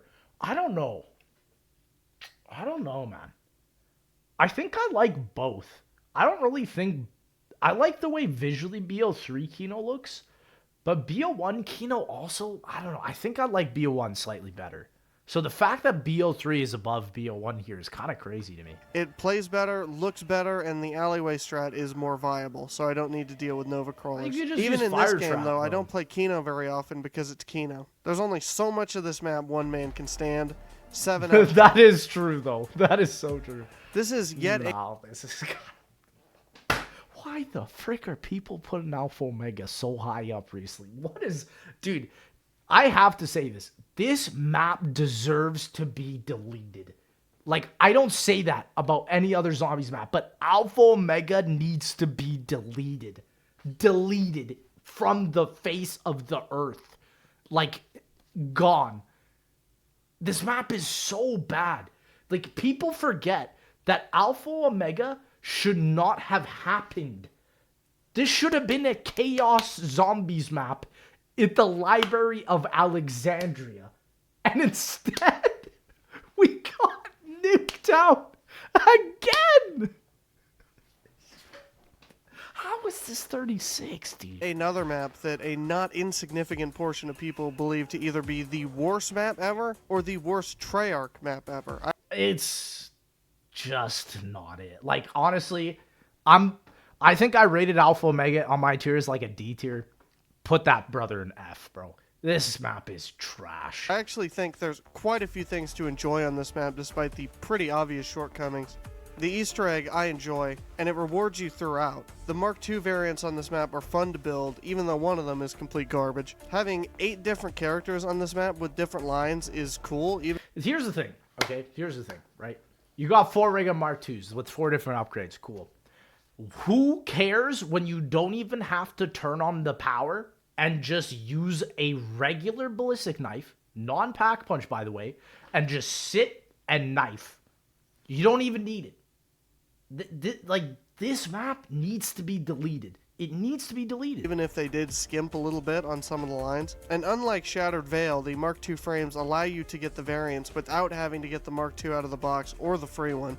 And for Shattered Veil fanboys who are probably 12 years old and never played this map, this is where 2 of the Mark II variants from that map were shamelessly copy-pasted from. I'd also like to point out... It's crazy, because, like, Treyarch tried to make it seem like we were getting 3 new Rega Mark II variants. And it's crazy that 2 of them came from Alpha Omega. Like, Alpha Omega got copied from. It's so down bad. The beam ray gun with infinite ammo is not bad at all. There's a misconception that somehow it's bad. You do need to aim for headshots. It does have a headshot multiplier, so if anybody tells you it's bad, they're probably just using it wrong. The damage is pretty good. Side tangent here, however, this map has some pretty obvious flaws. Firstly, the gameplay and the map layout are pretty rough. I hate the Nova Bombers. If you single-handedly remove them, then this map would be 10 slots higher on. Oh. Oh, no, dude. This is a Nuketown Glazer. He's gotta be. There's no other way, bro. How did Nuketown and Alpha Omega make it this high up? I mean, and granted, Onslaught Containment on Nuketown, the gameplay show, was also pretty high up as well. This is a Nuketown Glazer, man. In this ranking. But yeah, they There's are no way. unbearable. They're like ice catalysts in the Chaos maps on steroids. It's one thing to make the zombies super sprinters, but to make them bullet sponges too? Nah, man, I'm good. And the cramped ass. This Easter egg is so garbage. I don't care what anyone says. This is one of the worst Easter eggs ever created. I hate this Easter egg, man. This map layout with enemies this tumor-inducing are very frustrating. Let's also talk about the garbage way you open Pack-a-Punch on this map. You either gotta throw a Wraith Fire at your feet or stop and kill all these dumbass gas zombies that swarm you when you try to do these. And Revelations was better than this. Dog Maured or Toten is better than this. trying to do them mid-round when the game locks Pack for no reason, it's awful. But despite all of that, I find the map quite replayable. The good is pretty good, but the bad is really, really bad on this map. I see no good in this map. This map started the Rega Mark II copy and paste craze. Look, if you hate this map, I get it. But for me, it's a bit of a guilty pleasure. I also don't even want to give it a score because I know it's not good, but I like it anyway. This is a Nuketown Glazer. This is a Nuketown Glazer. It does not deserve number 36. I'll say it. So, you know, this is going to be the one map we don't... He can't even score it, bro. We got him. Give a score to because I just can't... I can't bring myself to do it. Okay, judging the map before and after, this would be a 7 out of 10, basically, on his list. Nah, that's cap. That's cap.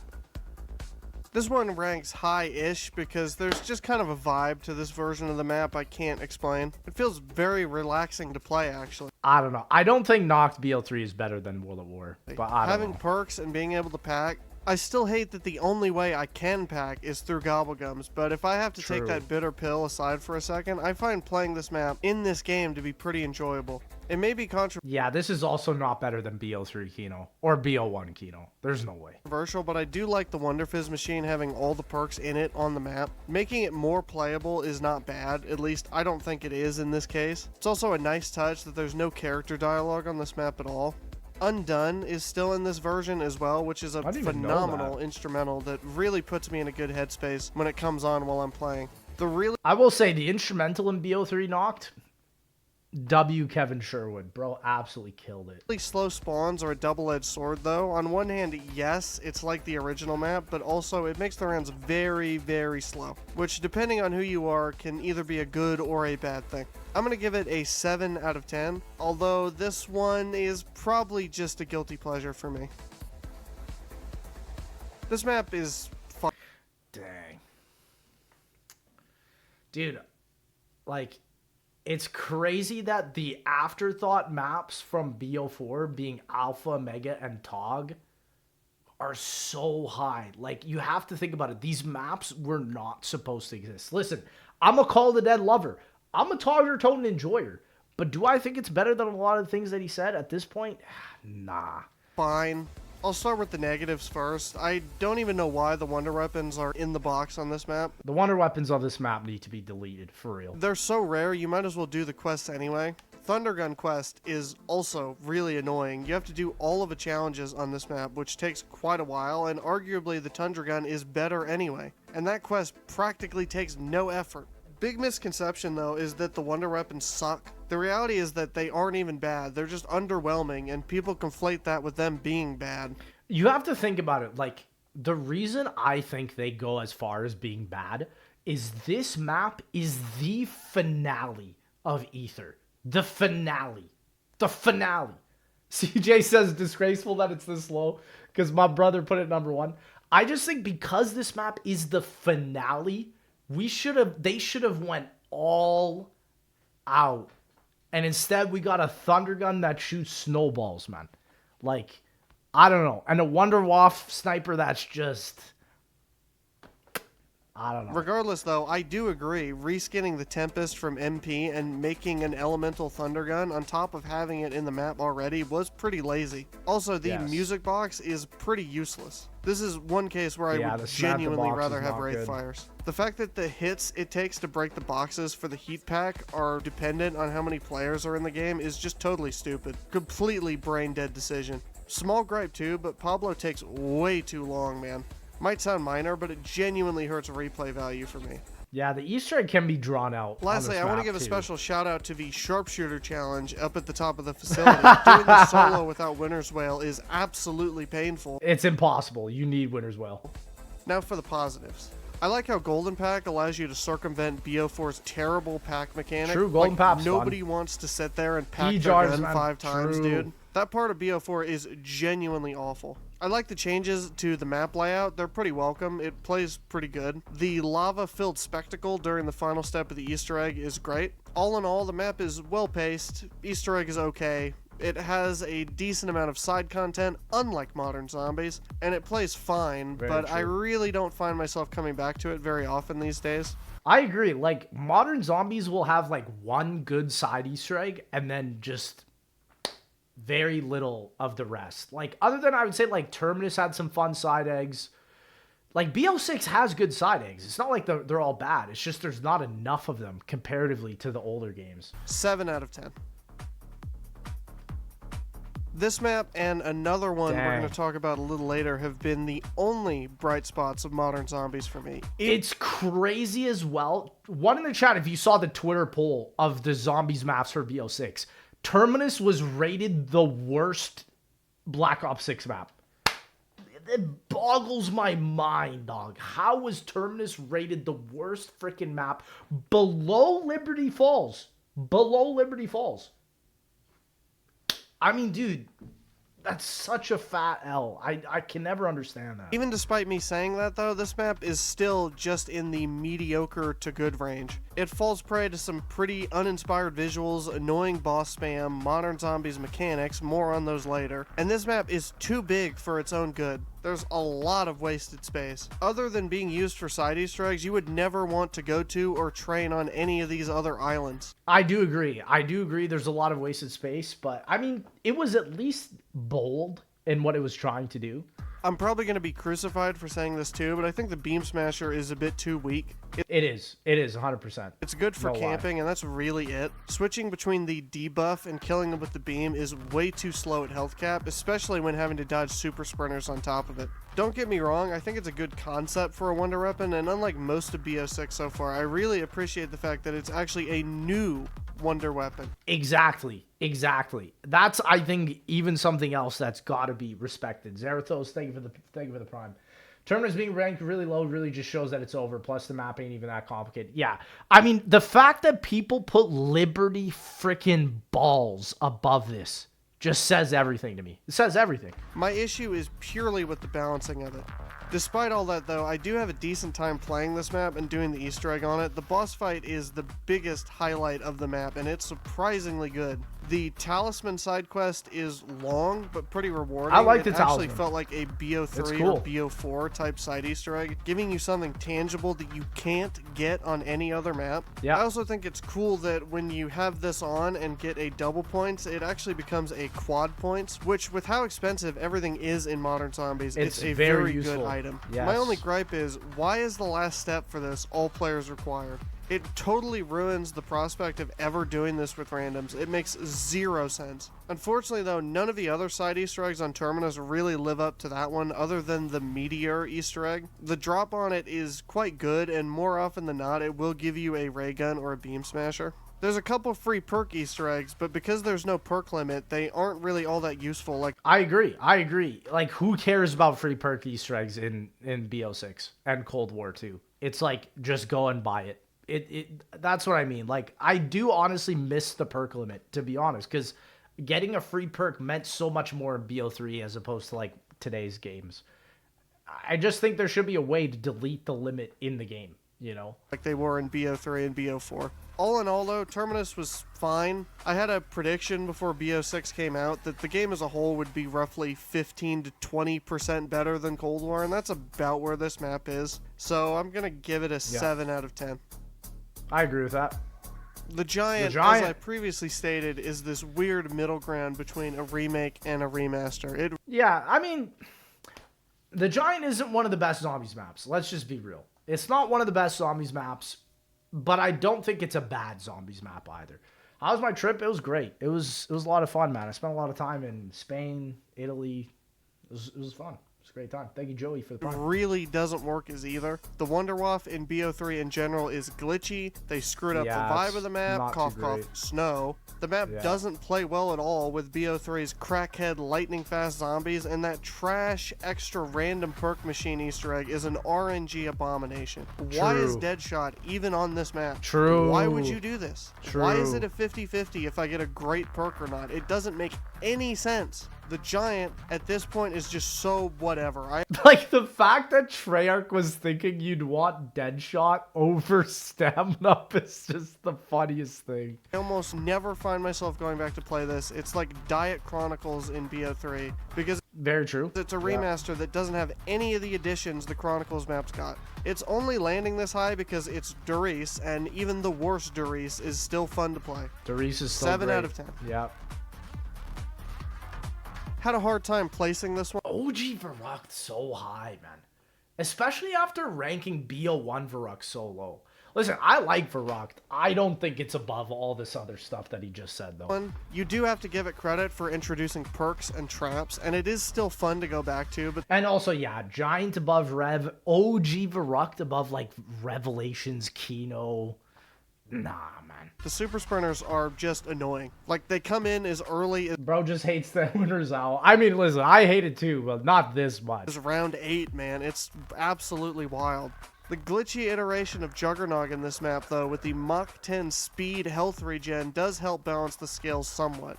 It lands significantly higher than the BO1 version, though, because of the box weapons. PPSH was first ever seen on this map, and overall, it's way more playable and enjoyable than the original Noct is these days. The PPSH on this map and Shinonuma World of War, it's like a wonder weapon, bro. It really is that good. I don't have anything else to say about it. 7 out of 10. Yeah. What's 30? Ascension, similar to Varrocked, was a very innovative map. Listen, I gotta respect this because so many new gen zombie players don't like Ascension. I don't know why. A lot of people don't give this map its graces. This is literally where Easter eggs started. Sure, yeah, the monkeys suck, but it's like, this map is still a good map. It had the first main Easter egg quest as we know it today in all of Zombies. It was the first map to have a unique map-altering set piece with launching the rocket. It was the first map to introduce brand new perks. It was the first map to introduce new tactical equipment other than the monkey bombs. Yeah, Ascension did a lot. I feel like people forget about this map. So yes, while the Thunder Gun being reused on this map isn't ideal, this map was very integral to where zombies would go as a mode. I agree. An oddity with this map too are the weird dodging zombies that only appear in this version of the map. So I'm putting Ascension here mostly for its importance. Playing it today, however, it's fun, but you do have better options. 7 out of 10. He didn't even bring up the monkeys, man. That's crazy. That's how I know this is Ascension Lover. This map is here because I just love it. A lot of good memories. First map to have the Wonderwaff, first map with Hellhounds, first map with our characters. Listen, I will say I do put World at War Shinonuma higher up in my list just because getting the high rounds on this map is so viable. It's so easy. And it's fun to do it. But outside of that, I probably wouldn't play this map co-op, to be honest. Of course, what people know this map for today is having the easiest high rounds in history, which is true. Yeah. This is solely here as a nostalgia pick. I almost never go back and play this version, though, to be quite honest, but it's still good. I'm going to give it a 7 out of 10. Easily the... There's no way some random tortured path map made it this high, brother. What? Best playing and looking of the tortured path survival maps. It's just a good time. Why is it so high? It's a fake map, bro. Like the other maps, you have access to most of a game's wonder weapons in the box, and of Well, course what you is also this? have access to the sword. Why this map lands so much higher than the others, though, is the more open space you're allowed, and as previously stated, the quite beautiful environment you're placed in. My only knock on this map would be the sharpshooter minigame to get the Pack-a-Punch piece to up. I'm gonna be for real though. Tortured Path should not be above anything we just talked about over the last like 50 maps, bro. There's Upgrade the no melee way. weapons. It's pretty obnoxious to do solo. Aside from that, this is just a fun, really laid-back survival map. It's a go-to for me when I want to play World War II but can't decide on a map. If you haven't played it, seriously go give it a try. I don't ever want to play World War II. I think that's the thing. Because it's a survival map, though, with not a lot of extra, I do have to be realistic and give it a 7 out of 10. That's realistic? Oh, shit. Here we go again. As stated previously,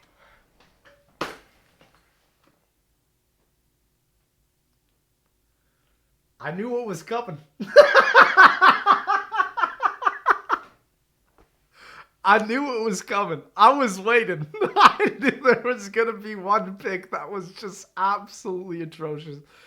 I'm just going to say it flat out. Everybody knows this. This is number one biggest cardinal sin. Void of Despair is up, but there's no way. There's no way we live in a world where 26 zombies maps are better than Shadows of Evil. Brother, there's no way. No way, dude. I think this is one of the most overrated maps of all time. They just don't see the vision. He just doesn't see the vision. This map absolutely does lack in creativity. How, bro? What? Old mechanics are needlessly brought back and done worse, like Beast Mode. It's a downgrade of Bro, no. I have to disagree so hard. Beast Mode in every way is an upgrade of Afterlife. In every way. In terms of traversing, in terms of not downing and dying and game overing if you don't get back to your body. There's no way. There's no way. Afterlife that is worse for new and hardcore players alike. Apparently saying that is a contradiction, though, according to dumb people. But No, dude. Afterlife, sure, you can move a little bit faster, but Beast Mode, bro, Beast Mode is like literally what makes the speedruns of this map so iconic. I have to disagree. regardless, the sword eggs are tedious. Riding the train in general and for the symbols is a boring venture where you sit there and do nothing. You don't have to do it though, man. You could just bypass it. The characters are bland, their stories are basically like the mobsters but worse. The setup on this map is bad, the pacing is bad, the rituals are a snooze fest, and the side Easter eggs are awful and pointless. According to What? Dude, this is insane.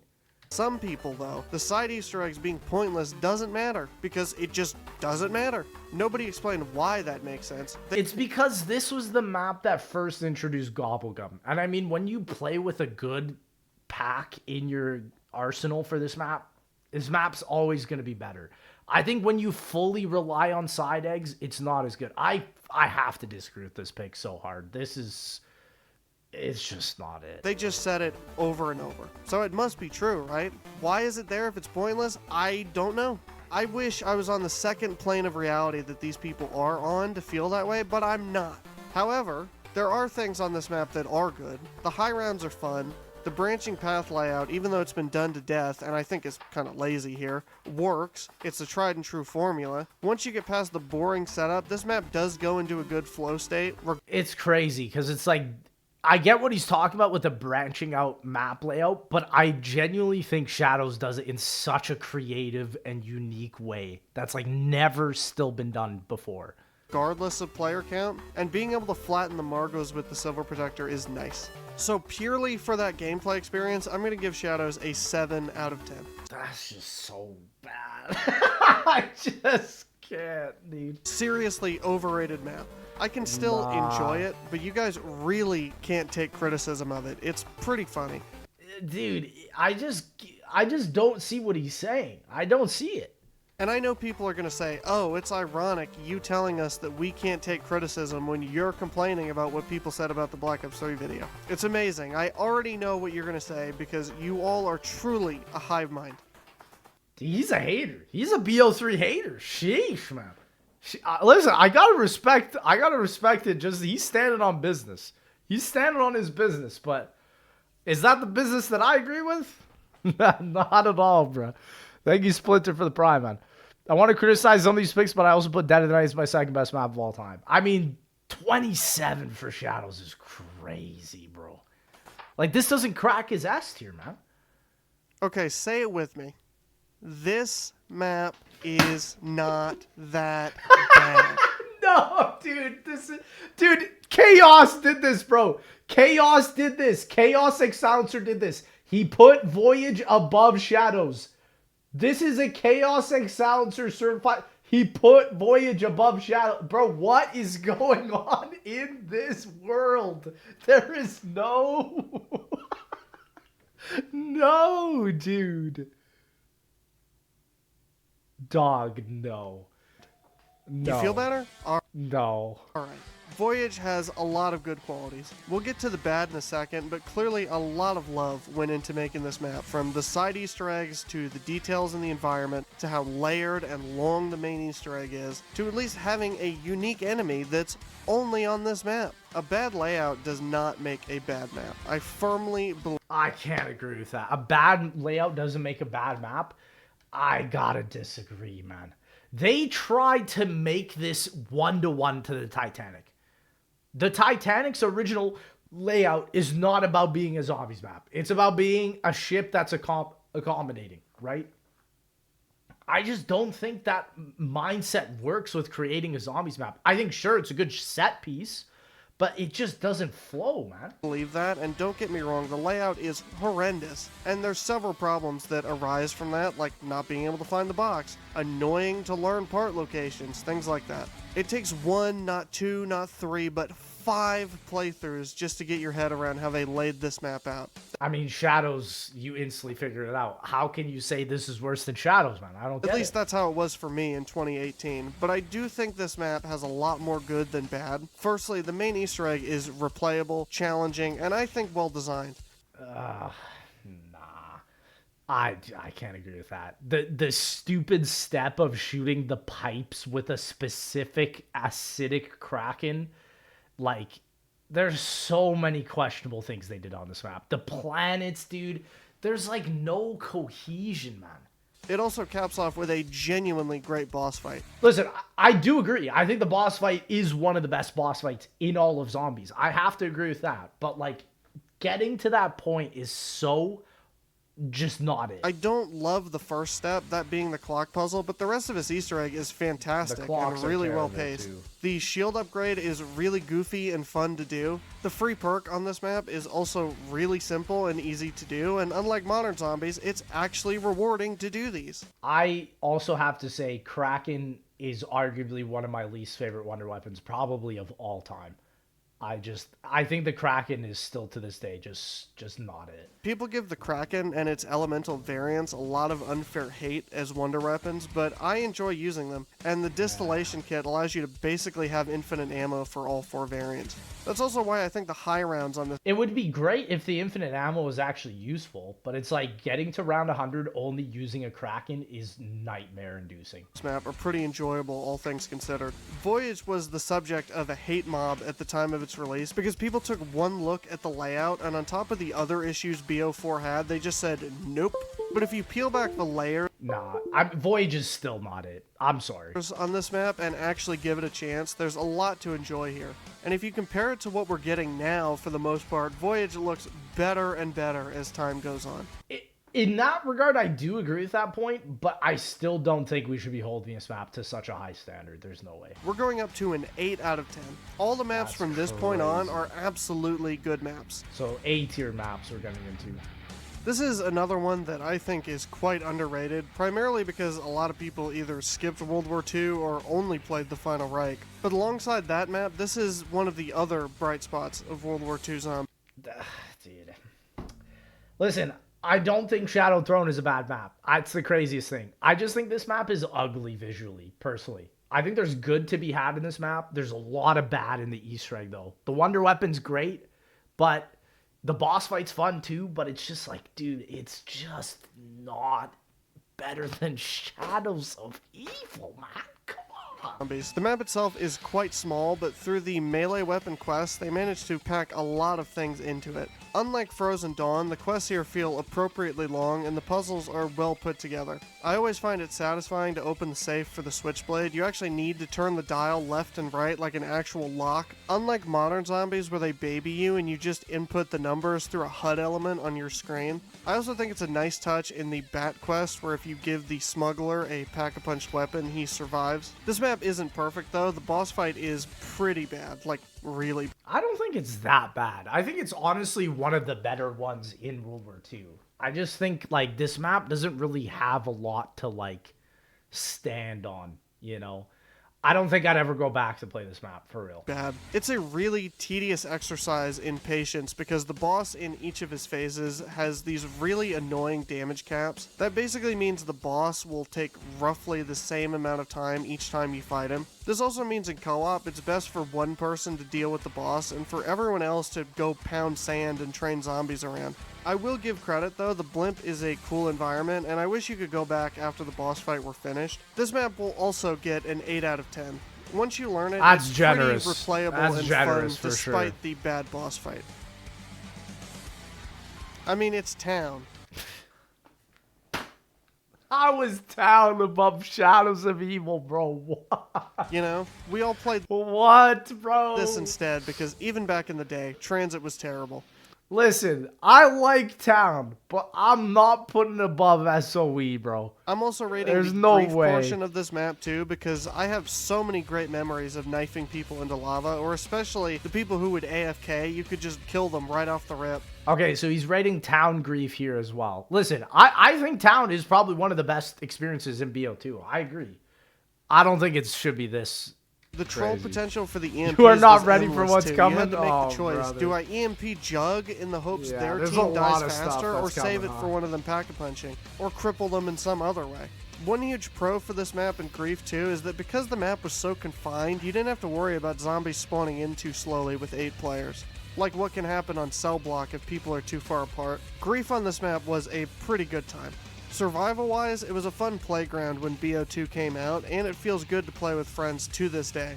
This is also the only map where Tombstone actually functions like it should, and you don't have to run across 3 football fields just so it can despawn and be left with nothing.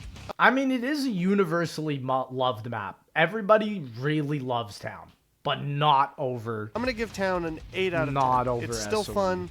Go play it. Yeah. So, Dang, this has got to be the first list I've ever seen where Citadel is above Shadows of Evil. That's crazy. That's crazy. I gotta be honest, that's crazy. here it is. The only, and I mean the only, good modern zombies map. In a way, I do agree with that. I do agree with that. It is still weighed down by modern zombies' bad mechanics, Yeah. i.e. the perk system, the point system, Yeah. the kill streaks, Yeah. plating, tack sprint, Yeah. piss poor implementation of super sprinters, boss spam, spawning in with field upgrades, and whatever gun you want. The list goes on and on. Listen, I respect the Citadel placement, but I do not agree with Shadows being so low. And Shadows is not worse than this. It's not. Seriously, I could go on and on. Modern Zombies is made for camo grinding Warzone bros who Yeah. only play it once a month. Yeah, Which, you very know, true. in my opinion, you should probably make your game for the people who are still going to be playing it years from now and So true, true. How are they making a zombies mode that neglects the zombies fan base, bro? not the guys who only play it as a minor distraction from the poorly made Battle Royale. Only Yeah. to then get shuffled off to the next horrible COD that comes out that they will I also agree. buy overpriced skins in. I agree. Anyway, this map is pretty good. I like the swords a lot. The quests are pretty well designed and short, but the scrolls feel like an extension of the sword quests, and they're very rewarding. Unfortunately, the void Incantations scroll are is sick. very bad. I don't even really know what it does because it doesn't seem to kill zombies. But that's an aside. I absolutely love how the other 3 scrolls delete bosses and respawn pretty quickly. It rewards you by letting you eliminate one of the most cancerous parts of modern zombies, that being the boss spam. The main Yeah. Easter egg itself does actually feel like a series of puzzles as opposed to other modern zombies maps where It's just too bad the swords are so bad for high rounding. Like, it's kind of crazy because, like, in high rounding, the incantations are actually extremely better unless you're using the traps on this map. This map did a lot of good. I don't actually necessarily fully disagree with this placement. Again, I just disagree with a lot of the other map placements being behind this map, really. Or it's basically just go here, do this, try not to be bored. That's the hardest part, by the way. I think that's the funniest part about this list. He's saying a lot of good things that I agree with. It's just the placements are not it. I really like the boss fight in this map. He's super aggressive and the arena looks great and it's very tight in close quarters. Unfortunately though, around the time this map came out, there was a glitch with Idolize that made the boss stand still, and this plagued public matches. Every time you'd get to the boss, they'd do it because they're so trash they had no hope of killing him any other way. Yeah, I mean, okay, chat, genuinely, one in the chat, if you heard people complaining about this boss being too difficult, I went on TikTok and I saw people complaining that the Citadel boss fight was too hard. And I was like, bro, are you kidding me? This boss hard? I didn't think it was that bad. I don't know. Really annoying. I do thought have some that other was- gripes though, of course. The map visually is wild. still not there. Other than the boss arena, as I mentioned, the map is really lacking color and life. I don't know what happened to the artists at Treyarch. Most of them are probably long gone. It looks really bland for the Yeah. most part. An unfortunate modern zombie staple. But this map quest I do agree. A lot of modern zombies just sort of like blends in together. This was probably one of the better maps though. and Easter egg wise is clearly different to what we've received in the last 5 years. Like if I ever want to go back and play BO6, it's going to be Citadel or Terminus. Probably nothing else. I know all the kids are in their Shattered Veil hype phase, but when this game is said and real. done, I think this will be the only map people want to come back I to. agree. And I for agree. good reason. It's probably a fluke, but it's a welcome fluke from Modern Zombies. I'm giving it an 8 out of 10. I think it's the best modern map. This map Oh no, dude. No, bro. Dude, you can't even round 100 this map. It errors. I just tried literally like a couple months ago. It's not above shadows. Come on, man. map is extremely No. underrated. I think the layout is good. I love the setting. This map in a public match is unbearable though. It's like almost as unbearable to me as like Shang, because if you have anybody that's lagging in your pub match, you can't use the wonder weapons of this map. They're all melee based. The wonder weapons are phenomenal. The Easter egg is challenging and rewarding. Doing Ghosts and Skulls isn't pure cancer, unlike the other IW maps. And I love the music on this map. Honestly, I will say the sword on this map is sick. After using it a lot, everything before Shaolin on IW is great. Honestly, I'll be honest. I don't think it's this great though. But there's one kinda sorta huge problem with it. A problem that if it weren't there, this could have been top 10. You know what it is. You all know what it is. It's those goddamn Kung Fu zombies. They are an abomination. They break the flow of the game. They spawn in way Oh, listen, I agree. The Kung Fu Zombies needed to have been deleted. I don't know how that got past playtesting. I don't think this map was playtested past round 20. too frequently. For They're real. just a nightmare. But I do think there are a lot of other great things on this map. Nunchucks and a katana are on this map as actual wonder weapons and not bad knife reskins. Look, every shot I can take at Modern Zombies, I will. The Easter Me too, brother. egg on this map gets a lot of unfair hate. Yes, there are some bad steps, like No, this Easter egg has some horrible steps. This might be one of the worst Easter eggs. Like, the Easter egg alone does not put this anywhere near the upper echelon for me. following the rat. I've never liked running around the whole map. That's to not get even the worst symbols step. To activate the Morse code phone, but there's Morse a code, lot in this the Easter egg to alphabet. enjoy as well. First off, it's actually challenging. That will always get points from me. There's actual puzzles in this map, which again, Modern Zombies putting everything into perspective is amazing. The boss fight and all of the bosses in IW aren't just a straightforward shoot them until they die. There's a good amount of depth with this one. I actually like the heart step. It's a decent challenge, especially in co-op where the timer is really short. The Rat King heart, which you get towards the end of the Easter egg, is really powerful. And It is one of the best lethal grenades of all of COD zombies. I agree. It makes the Easter egg worth doing for high rounds. Locking the main wonder weapon behind the Easter egg is something that I'm a little mixed on, but it's no doubt an incredible reward, one that carries over from game to game, although the nunchucks are there too if you don't want to do the main Easter egg, so all in all, I think it's pretty well designed. Buildables on this map too are mostly unique and they're pretty fun. This map is good, but it would be great, maybe even top 10, if it weren't for those goddamn Kung Fu zombies. Still though, I'm gonna give it an 8 out of 10. I think This has got to be the highest rating I've ever seen for Shaolin, for real. Listen, I think Shaolin has improved in my rating recently, but I don't think it's this high. Never. I think it's absolutely worth experiencing if you haven't. This is the last IW map that actually had a budget, and it shows. That is I think true. there's a lot to love here. Yet another map where if the wonder weapons were better, it would be higher. I can't hate, and I have to agree. I love Call of the Dead, man. Call of the Dead, I really love. I think people don't see the vision of this map. It's crazy. But it's like, I agree. The thing that holds back this map, really, is the wonder weapons. It sucks. While not as innovative as Ascension, it does some pretty cool things. George is the first actual boss zombie we ever got. It introduced Deadshot, which, you know, is a thing. The Easter egg reward is actually good, but more importantly, it carries over from game to game. Making a solo and co-op version of the Easter egg was the first, and I think the last time they ever did anything like it. As time goes on, I appreciate this map because I'm realizing we will probably never get a map layout like Call of the Dead ever again. This map's layout is still so fire, man. Like, to this day.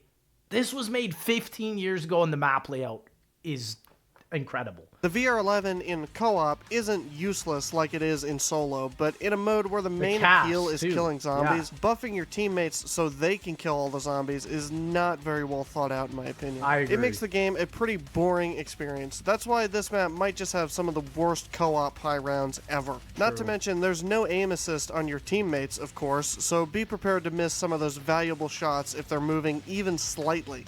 Let's talk about the Scavenger. If we're going off of looks, sound, and all-around cool factor, this would be an S-tier wonder weapon. I agree. It's just so sad that the damage past like round 30 is not there. Unfortunately, all those things are pretty misleading when you actually start using it, because it becomes a 2-shot kill in the 30s and quickly falls off after that. Especially when it becomes a 3-shot kill, it feels awful to use. Shout out BO3 Call of the Dead. It is why I think BO3 Call of the Dead is the #1 custom zombies map as of right now, because it just makes Call of the Dead incredible. And the ammo just isn't there for it. The one saving grace to this map is the Wunderwaffe, but because it's a weird power-up type thing, there are a lot of limitations to it. I know I'm making this map sound bad, but the round 1 to 30 experience is phenomenal. Fire. But past that, it's really not that fun at all. But look, if there's any part of a map to get right, it is the classic round 1 to 30. And of course, the Easter egg is really well put together. It's way more formed than the one on Ascension was. Call of the Dead is getting an 8 out of 10. Like, the fact that this was the second mainline Easter egg ever, and it had a solo and it had a co-op, they nailed it, man, with this map. If the Scavenger just did infinite damage, or you could buff yourself with the VR11, this map would have been an all-timer. It's still a good experience, though. It's still and one if of my you haven't favorites. played it, you absolutely should. Call of the Dead BO3, I'm telling you. The one map where I don't have to shell out $20 to play as Kevin Smith. Listen, I like Rave, but it's not above Shadows of Evil. I'm sorry, bro. You can actually earn him in this map by doing and the Easter above Call of the Dead, nah. I think just saying that blew a modern Zombies fan's mind. But seriously, this map has a short Easter egg, 4 elemental bow wonder weapons, that's never been done before, and a 5th secret wonder weapon that shoots saw blades. Wow. What I think Rave does well is pure gameplay. Layout is solid, the island is a great The wonder weapons are great. I mean, I did the round 100 for this map like last year.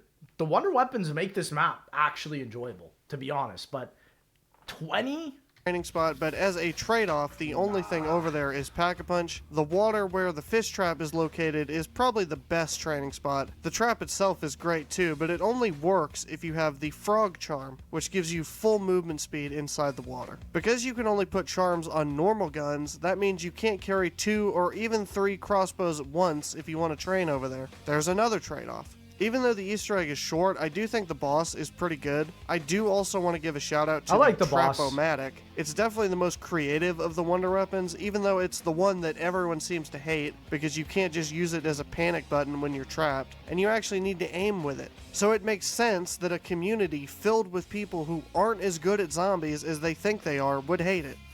Dude, this guy's just ripping into Modern Zombies fans. If there's one thing I gotta support in this video, I think it's that, bro. However, the Trap-O-Matic, kills to ammo-wise, is actually the best crossbow because, you guessed it, it can kill more than 24 zombies with one of these laser trap placements. Man, it's just like the Void Bow all over again. Ammo isn't a big issue on this map because there's multiple ways to get ammo. One of those being the rewind grenade, which you can get from one of the trials on the map. Yeah, this map is busted, honestly. Like, it's crazy that this map, like, you have Fate and Fortune cards in this map, you don't even really need them. There's so many busted mechanics. Oddly enough, it's right outside spawn and it's extremely easy to do. Yeah. As mentioned earlier, you can hold multiple crossbows, even 3 at once if you wanted to. That's what I was doing. Yeah, you're kind of overpowered on this map. And Super yes, that busted. rewind grenade outside of spawn does make the other door in spawn worthless. This map has some drawbacks, but high rounds are a lot of fun, and the short Easter egg actually works to its benefit. It makes the map pretty replayable. So I'm going to give Rave an 8 out of 10. I just think the story of this map is so weak. It's just like, what is going on? I don't know. Shouldn't be this high up either. Single-handedly putting the Wonderwaff and the Mark II on this map How is this above Shadows of Evil? changed pretty much everything. like, the what? high round strategies, training, How, camping, bro? you name it. So simple. Verrucht is good, but it's not that good. How is BO3 Verrucht above everything as well? I don't know if I agree with that, man. Dude, really? Yet they elevate the entire experience. Monkey Bombs being here too is also a positive, even though they were also in the Black Ops 1 version. I have similar feelings to Noct. Making these maps more playable means you'll look at them no differently to other maps and will want to play them more. Needing Gobblegums to pack, though, is still scummy and pay to win. We'll never not call that out. The zombies in the original Verrucht were already fast, so BO3's crackhead zombies don't feel out of place like they do in the rest of BO3. PPSH is in the box on this map like it was in the original. But it's nowhere near as good, man. It's always a highlight when that gun is there, except in modern zombies where it's basically like every other SMG but worse. AATs also make the more campy gameplay on this map more enjoyable. I have a way better time playing this map than I do BO1s or World at Wars. That's so crazy. I don't think I've literally ever heard anybody ever say that. I don't know. What do you guys prefer from Verrucht? For me personally, it's World at War. I put BL3 Verrucht at number 10. That's crazy to me. I don't know. I didn't think it was that game changing. For me, I would, if I wanted to go play Verrucht right now, it would not be BL3. It would be World at War for sure. And if you're being honest with yourself, you do too. Verrucht translated really well into BO3, and the visuals on this one are faithful and an all-around improvement. I will say, I do remember playing this with Jack, Lonely Mailbox, at the Chronicles event. It was probably one of my favorite times, playing Verrucht Chronicles, so I think it is a good remaster, for real. BO3 Verrucht is going to get Thank you, an Gunshot 8 Mile. out of Appreciate 10. What's next? Buried's Buried. biggest highlight and standout for me, and Listen, I think it should be higher, but I don't know. I respect it at least being up in the upper top 20. why it's this high is the Easter egg. I think it's the best main Easter egg Treyarch has ever made. And with how bad and misguided Modern Zombies is in its quest design, it probably always will be. We need more Easter eggs like Buried. I agree. We need more like Destiny type raid Easter eggs. I'm gonna be for real. Classified is higher than this? Yeah, that's cap. I cannot agree with that. Classified is not better than Buried. I'm sorry. The question is, though, which one? There are two. And Blood of the Dead is also higher than Buried. There's just no way. There's no way. Blood of the Dead is not as good as Buried. I'm sorry. Two, after all. Well, they both have their positives, and quite a few steps overlap, but I have to give it to the Maxis version of this Easter egg. The Wisp step is really a rush, and your teammates need to be training in the right places to get it there. And I I honestly hate the wisp step. That's like my least favorite part of this Easter egg. Like sharpshooter is incredible.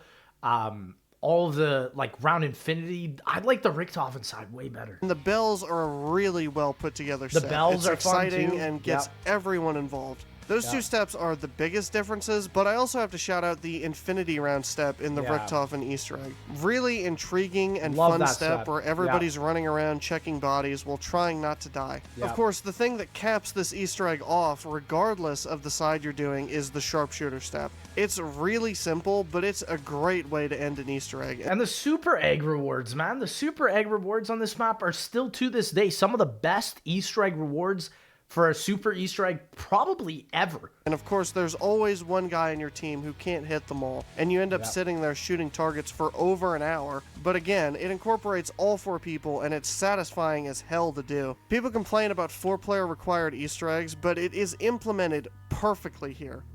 I mean, I love the solo mods as well for Buried here.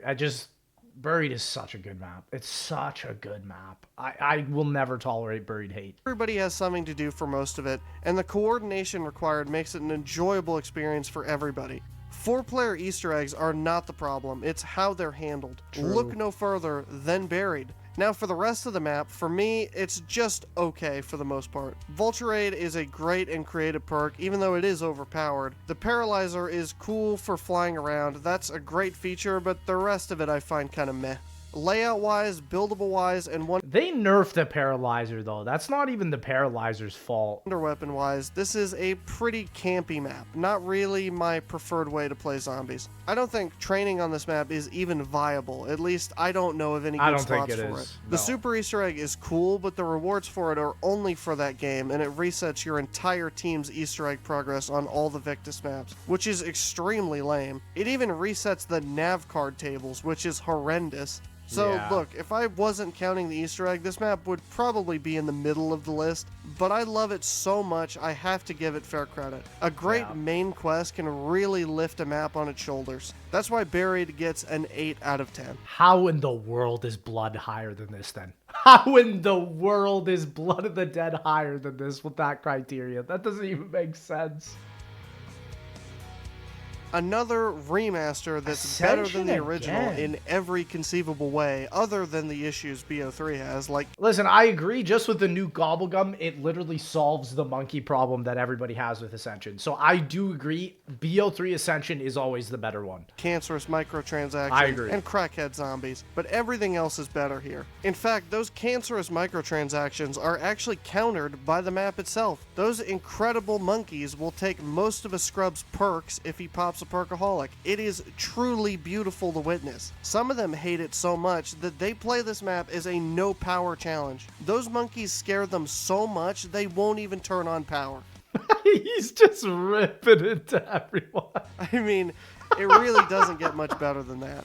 Jokes aside, BO3 Ascension is fun. I mean, you can play this map with the Perka. You just need to run Gobblegums. You just need to run nukes. That's it. It's a good laid-back kind of map to just enjoy. A weird quirk is that there's a Wonder Fizz on this map, but there's only 2 perks in it.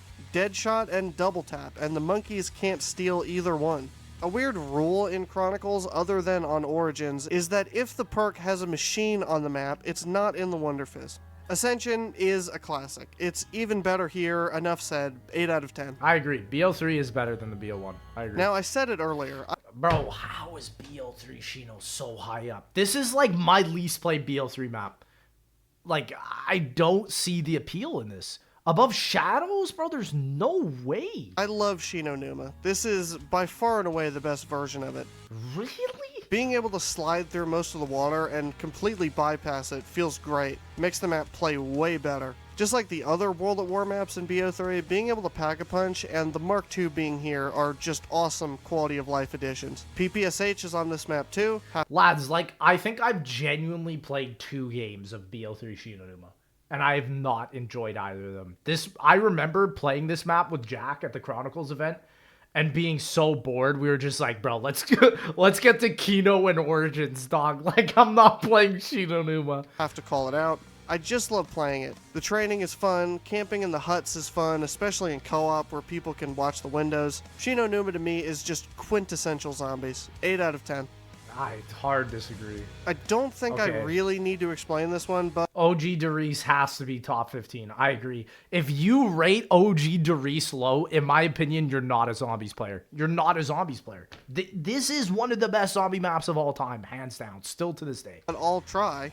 Other than some of the jank, like zombies sucking you in when they hit you, this map has aged extremely well. World at War Darius is an all-time classic. You cannot take that away. This is literally what defines zombies, in my opinion. It introduced Pack-a-Punch, the layout is great, the trap placements are flawless, the guns are still so fun to use, the atmosphere is unmatched, and this is where the zombie storyline really took off. Yeah. However, there's one issue with this map that's not the zombies having black hole grabs, it's the Wonder Waft causing your health to not regenerate. Yeah, like the glitches suck here. I won't lie, but this is like the best co-op zombies experience in my opinion. Just for casual, enjoying your time, this map is it, bro. Right. It's a really well-known bug, or maybe feature. It doesn't do this in Shinonuma, so there's really no way to know. It It's a doesn't bug. ruin It's a Darius glitch. by any means. There's still traps that you can use to get to high rounds, but it's an unfortunate stain on this map in my opinion. Even the World at War version, though, is an all-time classic and is still a lot of fun to go back to. Like, listen, I have friends that play COD Zombies super irregularly. Like, they bought World at War and, like, BO3. And, like, even last year, I saw them load up a game of World at War Darius. Like, there is nothing better than this in a co-op standpoint, in my honest opinion. I think it should be higher. But Waft Glitch included, I have to give it an 8 out of 10. Oh shit. Oh, no. Here we Oh, no. Last time he said this, Shadows of Evil was 27. go again. It's DE. This map How did I know? Dude, this is not right. Barely cracks the top 15 because even though I Wow. think it's pretty overrated, it is replayable. And as I stated in that coveted BO3 video, it is a pale imitation of Origins. But it succeeds far more in that than I think it's not trying to be another Origins. It's trying to be more of a simplified variation of it, you know? Shadows does is a pale imitation of Mob of the Dead. The bow quests are well designed and very replayable, even if the dragon heads, baffling door placement, and poorly placed dog rounds kill the pacing. The main Easter egg is also replayable, despite the wisp step being a time waste step specifically designed to waste time and be obnoxious. The snow I mean, it's a story step, man. aesthetic fits this map far more than the Giant, and even though the map is pretty gray, there's still quite a lot of color here. Take notes, modern zombies. And the high rounds are No, I agree. DE, the color palette of DE beats out every single Zombies map in Cold War and BO6. Fight me, I don't care. pretty fun, even if the Panzer on this map sucks complete ass. See, with every positive, there's some kind of drawback. Apparently, Hey, bro, I'll take the Panzer on this map over the 80th variation of Manglers and Mimics and Vermin any day. none of those things matter though because they're nitpicks. Try to figure that one out for me, I still have no idea. Regardless, the map is good. There, I said it. If you want more detail on why this isn't the greatest map of all time though, BO3 video. Link in the description. You just can't change my mind, man. DE is goated. I'll never forget playing this at Treyarch, first in the world. It was such a cinematic experience, seeing the trailers for this map. Nothing has really got me excited more than DE other than like GK. I'm giving it an 8 out of 10. And still, DE's iconic. Now this is what the There's no way. No, dude. Classified is garbage. I prefer 5 over classified, man. Come on. 13? Above both Shadows and DE? Giant There's just no way. The E-Strike is around 150. should have been. This is 5 in a completely different context with new areas. Adding Area 51 for Moon is great, and the mini quest to clear all the debris is satisfying and fun to do. on. The Winter's Howl was buffed. No longer is it completely worthless. It's still trash, though. I'm sorry, bro. You're not running the Howl on this map. You're running the Helion Salvo 9 times out of 10. Or just the shield strat, you know? doubled the fire rate and tripled the ammo. Because BO4 has a health cap, it eventually becomes a 4-shot kill forever. I'm not gonna lie to you and say it's a I mean, that's still not great. Would you want a 4-shot or would you want a 1-shot with the Helion, you know? great wonder weapon or anything, but on this map, it's perfectly usable at high rounds, and paired with the Mark II, it's a pretty nice combo. Sure, people were sad about not having the Pentagon Thief, but he was a pretty small part of the original map, and No. This is blasphemy. This is blasphemy. The Pentagon Thief was 5. The Pentagon Thief was 5. I'm sorry. The Pentagon Thief was 5. That is what makes 5, man. Like, in my opinion, the Pentagon Thief is like the first boss zombie. More so even than George Romero, because he's just so iconic. He's so cool. He gives the map so much character, man. 5 to me is infinitely better than Classified ever will be. I will never go back and play Classified. There's just no point. There's not even an Easter egg in this map. I really I gotta disagree here, man. really don't feel like that much is gone with his absence, especially because the bonfire sale is still on this map. Replacing him with dogs does sting though, because they're a problem across all of BO4 Ether. I guess they just didn't have enough money to make special enemies, so it's dogs on every map. If this map had the Pentagon Thief, it'd be a different story. I'll say it. It'd be a different story. But, dude, this map feels so lifeless. They literally take the moon Pack-a-Punch, bro. I mean, come on. What else do I gotta say? Really hate it. The round 150 cutscene was a good idea in theory, but because the game was so broken, you couldn't actually get the cutscene legitimately for months. There was a glitch, however, to play the map in custom mutations with everything enabled, so that the cutscene would play normally. Classified is great. It's really the only survival-esque map in BO4, and it actually changes 5 in mostly positive ways. I think this is just like so against why I love 5. Like I think Classified literally takes everything good from 5 and makes it just another boring generic survival map, honestly. It's a perfect example of how to remake a classic map that people really didn't enjoy. I love playing it. I still play it to this day. I'm going to give it an 8.5 out of 10. Classified is pretty great. I would go back and play it on BO4 if I was forced to play a BO4 map, but I don't know. The best thing about Classified, man, is the intro. I'll say it. The intro was fire. That's it. It may be Origins, but worse, but it's still Origins. I mean, listen, I agree. I do think the BO2 version is better than BO3, but it should not be this high. Or this low, sorry. So it lands here almost by default. You may wonder, why is this version worse? Well, first off, the staffs were nerfed across the board. The fire rate is lower on all of them, and the charge times are also longer for all of them. Fire staff got a damage nerf. No idea why. Probably an oversight. All the fun glitches were patched. The holding multiple staffs glitch, getting the Panzer stuck, skipping the robot head step with the fire staff. Like, all the cool glitches from BO2 got patched in BO3. And, like, I even remember at the Treyarch studio event for Chronicles, the Z-House was like, oh, can you add, like, the fire staff glitch back for the Easter egg? And they were like, nope.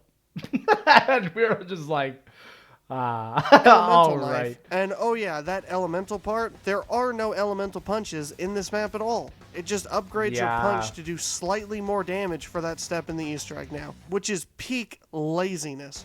Also, fun fact, Widow's Wine breaks the punches in this version, and half the time you try to use them, they just won't do damage. PhD should have been on this map. I think the biggest sin of Chronicles is not adding in PhD to maps that needed it, like Moon, like Shang, like Origins too. It is awful. Anyway, if you're gonna remaster a map, go all out and do it right, for God's sakes. You're telling me BO3 Ascension, just for one map, you can remake the Sickle and the Matryoshka dolls, but you can't do the elemental punches or the spike mores for Shangri-La? Spitting.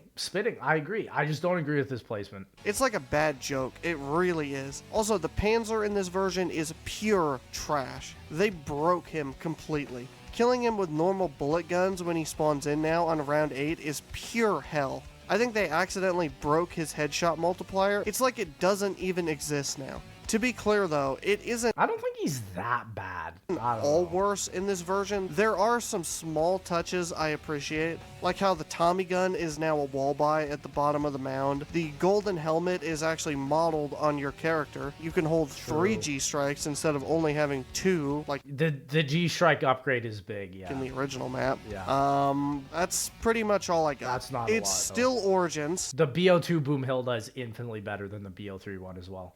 even if it is worse. So I'm gonna give it an 8.5. What is above this? This map is Dang, we found him, the Moon Glazer. Listen, I like Moon, but I'm gonna be honest. I hate spinning the box for an Easter egg. Like, I think that's literally what ruins this map for me. Great finale, fun map. Love the anti-grav moon like mechanics, but the RNG of this map is just what kills it so bad for me. I hate spinning for Gersh, QED Gersh. It's really special horrific. for a lot of reasons. This is where the original storyline was cracked open, and it has tons of great moments. Opening the MPD, Richtofen switching souls with Sam, This is arguably still one of the most important story maps ever made, though. I do agree with that. blowing up the Earth, of course. This was also the era of zombies where the maps themselves were playgrounds for Treyarch to experiment. The hacker allows you to flip game mechanics on their head. The Hacker QED was does sick. things in this map people didn't think were possible in Look how ugly this map, though, is, though. BO1 Moon, I don't care what anyone says, is one of the ugliest maps ever made. It's so gray. It's just depression incarnate, bro. zombies. The wave gun transforming and being 2 guns in 1 is another example. No Man's Land was also really unique and caught everyone off guard when they first loaded into the map. It was a very different kind of experience compared to everything else that had come out up to that point. True. Every challenge this map throws at you can easily be circumvented. There's a lot of great training spots on this map with and without the spacesuit. Being able to hack wall buys as well makes the BO1 guns feel a lot better with free ammo. It's supposed to be great. It's the moon, bro. I listen, I get that. I totally understand. I just think like BO3's moon is still to this day, for me personally, the best Visual Chronicles remaster ever. What they did to the biodome on BO3 was like insane. They went above and beyond for the BO3 Moon remake. Basically. The layout is pretty good, and this map plays pretty well with 4 people. There is a cool glitch in this version where you can duplicate the hacker. It's actually really easy to do. It's kind of nice when everybody can stop the excavators. Not everything here is great though. All 4 people needing to be on the pad to go back to Earth sucks. It's the same problem as Shangri-La, but thankfully not as bad here because Definitely not as bad. if It's easier to tell 4 people to stand on one spot than 3 people to go to certain spaces in Shang. your teammates die, you can use the teleporter, thank God. The glitch with the Gersh device where the Moon Man runs at you is absolutely terrible, and I don't know how that didn't get patched. The randomness in the Easter egg has always been a sticking point with this map. You can either get this entire Easter egg done in 20 minutes, or you can be there for hours waiting for the Tunnel 6 drill or hitting the box. Regardless, Moon is a really important map. A lot of what was done in Black Ops 2 would not have been possible without this map pushing those boundaries. I agree. It's a map that I can always go back to. That's why I'm going to give it an 8.5 out of 10. I don't think I'd put Moon this high, though. I don't know. I like Moon, especially BO1 Moon. BO1 Moon for me is leagues behind BO3. Leagues. Now this map, Oh, there this it map is. right here is why I enjoyed Black Ops 4's launch despite the problems. Dude, it's just like he is the complete opposite of everyone else, man. This map, arguably, to me, is the reason why I think I dislike BO4 so much. Hunting this egg and, like, everything with, like, the casual's opinion of this map, I still, to this day, don't like Blood. I just don't like it. It's not an enjoyable experience. Now that doesn't mean I don't have issues with this map, but a majority of the things people complain about are blown way out of proportion. I don't agree. Let's start with the Easter egg. The number one thing people complain about. My criticism of the Easter egg is not the Morse code. That's actually really easy. I don't know what the hell people are talking about with that. It's literally just 2 digits you need to punch in, and it takes no effort. I mean, okay, I'm just going to factually disprove that point. The fact that it took like 3 years for people to actually figure out the way the Morse code step works, I think proves my point of how it's a bad step. It literally took people 3 years to figure out that it was the buoys around the map for the Morse code step. Like, that says it all. That says it all. It's not the bird step. He's actually pretty easy to listen for and spot, even 46 spots, by the way, for the bird as well. if you don't know the locations. It's not even having to shield blast this ghost dude like 20 times, because if you know where the sparking box is to get a full shield charge, you can do this entire step by yourself, even in a 4-player game if you've upgraded your shield. It also isn't the Simon Says that, while long and punishing, isn't really that bad if you know what you're doing. My main criticism of the Easter egg is I hate the Simon Says too. It's just, this map did not do itself justice for Mob, in my opinion. I at least respect Mob is above this, though. really just that it's too long. I think in an effort to up production value, they put way too many steps in this Easter egg. If one of a challenge... They just didn't want people to see the best cutscene of BO4 had to offer for the launch. I'll say it. That's why. That's why this Easter egg is so awful and so long and so difficult. Orbs were cut, then it would roughly be BO3 Easter egg length, and honestly, I wouldn't really have any issues with it. There are parts of this Easter egg that, to me, are quite enjoyable, and the challenge of it plays a pretty big part in that. People also like to complain about the Hell's Redeemer being pointless, but you can get more kills per second with the Redeemer, especially with time slip in the modifier, than you... There's no point. No, I refuse to listen to that point. Okay, think about it this way. Would you rather spend an hour and a half trying to get the Hell's Redeemer, or would you rather just spawn in with something that's instantly better than the Hell's Redeemer will ever be? I mean, I don't know what to tell you. I don't know what to tell you. You can with Wraithfires. With so yes, Wraithfires. it is an upgrade, and it's pretty good in this map. Although I will concede the quest to get the Redeemer is really not great. Having to find the random ghost dog on a dog round is pure agony, and Chat, guess who figured this out? Your boy. Your boy. I remember looking through the visor, seeing the ghost dog. Not a good experience, boys. I absolutely hate it. I'd also like to point out the dog head placements in this map are still better than Der Eisendrache because, hey, these areas are actually pretty tight and hard to train in. Who would have guessed? The Magma Gat, at least on classic difficulty, is a good wonder weapon. It complements the Redeemer really well. The Magma Gat's probably the best part of Blood of the Dead, in my opinion. You shoot it, and the zombies that still come at you can easily be cleaned up by chucking it out there. One criticism I do agree with, though, is that the map is too big, and that feeds into a pretty annoying pack system. And the fast travels aren't good either. And the PAP, you can't tell where it is, bro. How is this above DE and Shadows, man? DE and Shadows are getting too much hate, man. I don't know what's going on. It could have easily been solved by simply just telling you where it is. I have no idea how that got past playtesting. A disappointment I share as well is the fact that the Golden Gate Bridge is not in this map. And it wasn't even used for the final boss. It's a real bummer. But look, I like this map quite a lot. I don't think it ruins the legacy of Mob of the Dead.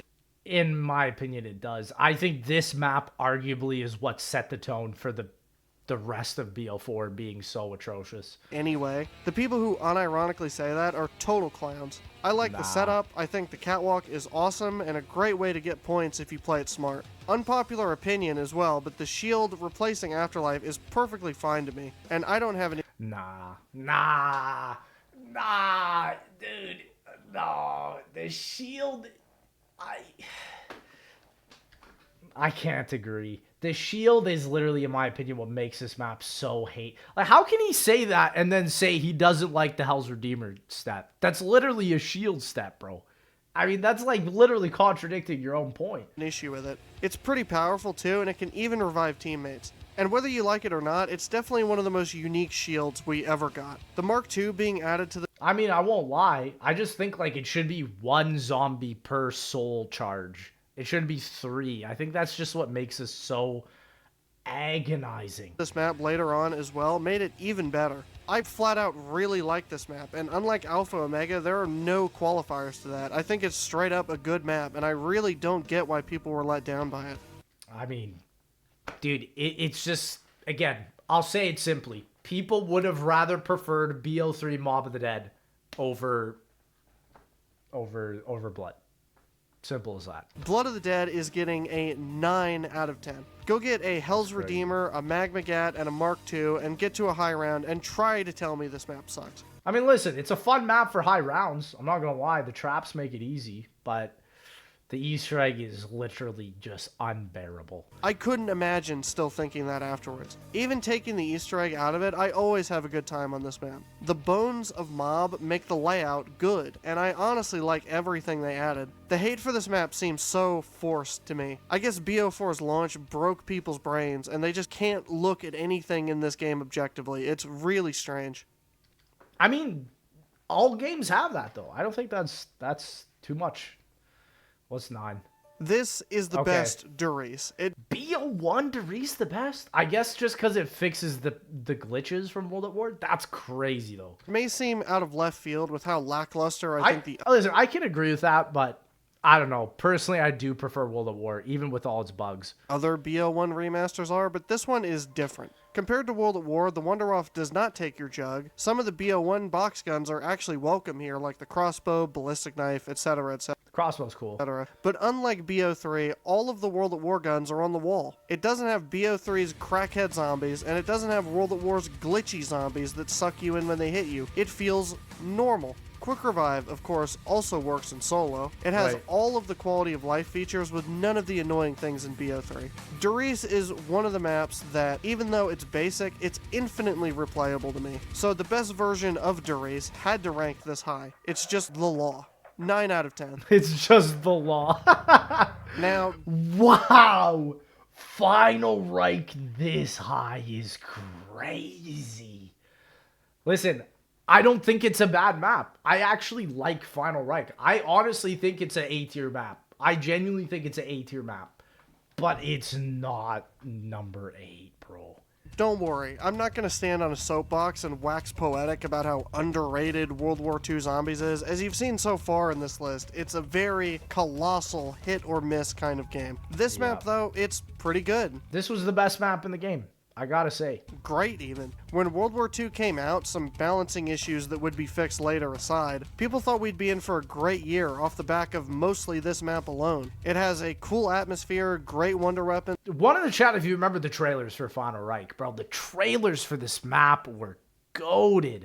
The marketing for this map was goated. It's so sad that this game fell through so hard. Like, Darkest Shore came after this map.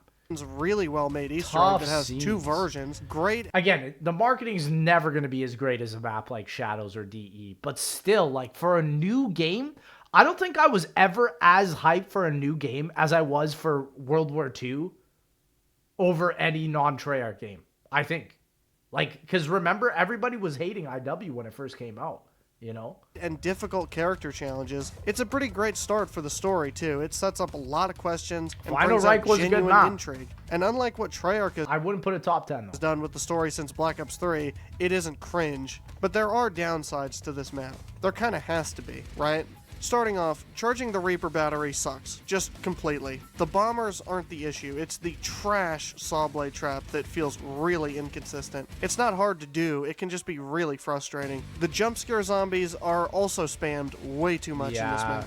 This is like the thing where they're like, oh, it's the horror zombies game. And then they just drop a zombie in front of you and a scary sound. And it's like, great. They're actually fixed in later maps to where they're extremely rare, but they were left unchanged in this map for whatever reason. The only difference with the hardcore version of the boss fight is the length of time the boss is gone after each phase. It doesn't make it any more difficult, it really only serves to waste time. No idea why they did that. This was a fun round 100 though. I didn't beat it. I got to like 94, but still, it's a fun map to high round. Those things are pretty minor though, but they do irritate me. This map isn't very big either, and I don't think the layout is amazing. With that being said though, I'm still gonna give it a 9 out of 10. The things I said were mostly just small annoyances. The replay value here is just way too high. I don't know if I would agree with that in terms of like all the side eggs. I don't think I can name you one side egg on Final Reich, to be honest. Ancient Evil number 8.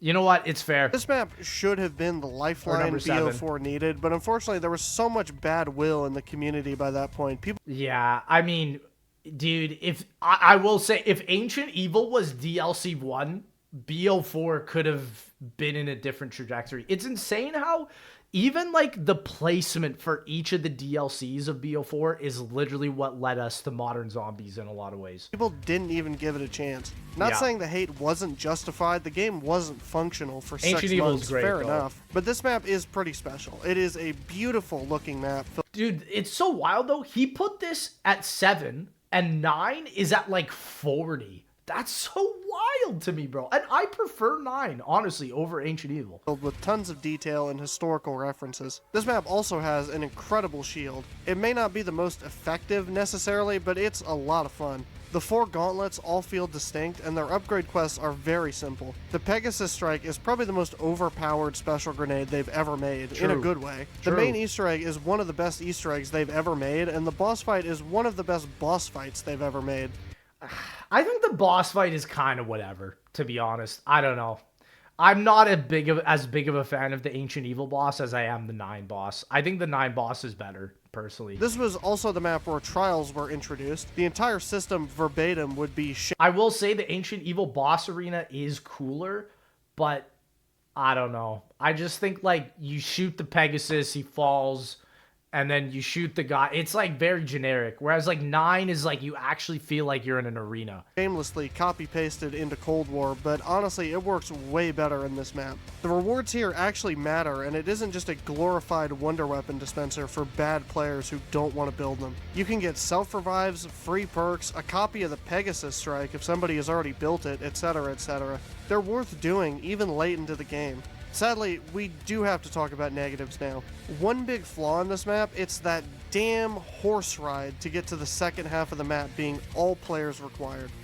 Wow, I didn't even know that. In fact, it's one of the strictest all players required there is. Because if somebody is dead, or even if all of your teammates are and you try to do it, you cannot take the horse ride. That's stupid. What the heck? That like literally gates off half the map, literally, and half the content. Your boy, thank you for the tier 1. What an underrated custom map you recommended. Wait, what, are you talking about Ancient Evil? What are you talking about? It is bafflingly stupid. Makes this map, unfortunately, a nightmare to play with randoms. A broader issue, though, too, is that the map is really light on content. Other than Oh, you think that was the question. What's an underrated custom map? I don't know, man. Chat, give me some suggestions here. The main Easter egg and the second gauntlet upgrade, which most people don't do, by the way. There is not much else to do in this map. You run out of things pretty quick. It's short and sweet, but I do have to deduct a bit because, yeah, pretty much everything here is good, but there really isn't enough here. This was Blundell's last map, by the way. I think that's why there's no side eggs, really, in this map. Europa, Kowloon, Poop of the Dead is a hood classic, for real. Seems like on some level they ran out of time and they decided to cut down on side Easter eggs to get everything else done. It paid off, but I really would have liked it if it had both. This map, as an experience, though, is still top tier. It is the best BO4 has to offer, and it is the closest this game got to making me interested in the Chaos story. So it deserves credit for that, because before this map came out, I genuinely thought that would have been impossible. I do agree. I do think Ancient Evil did more for the story than 9. I agree with that. Ancient Evil is a great map, and it's better to leave me wanting more than wanting less. So for that, it still deserves a 9 out of 10. Yeah. Yeah. It should go without saying, but Mob of the Dead is a map that completely reinvented zombies, and this map always should be in a top 10. And I'll say this, okay?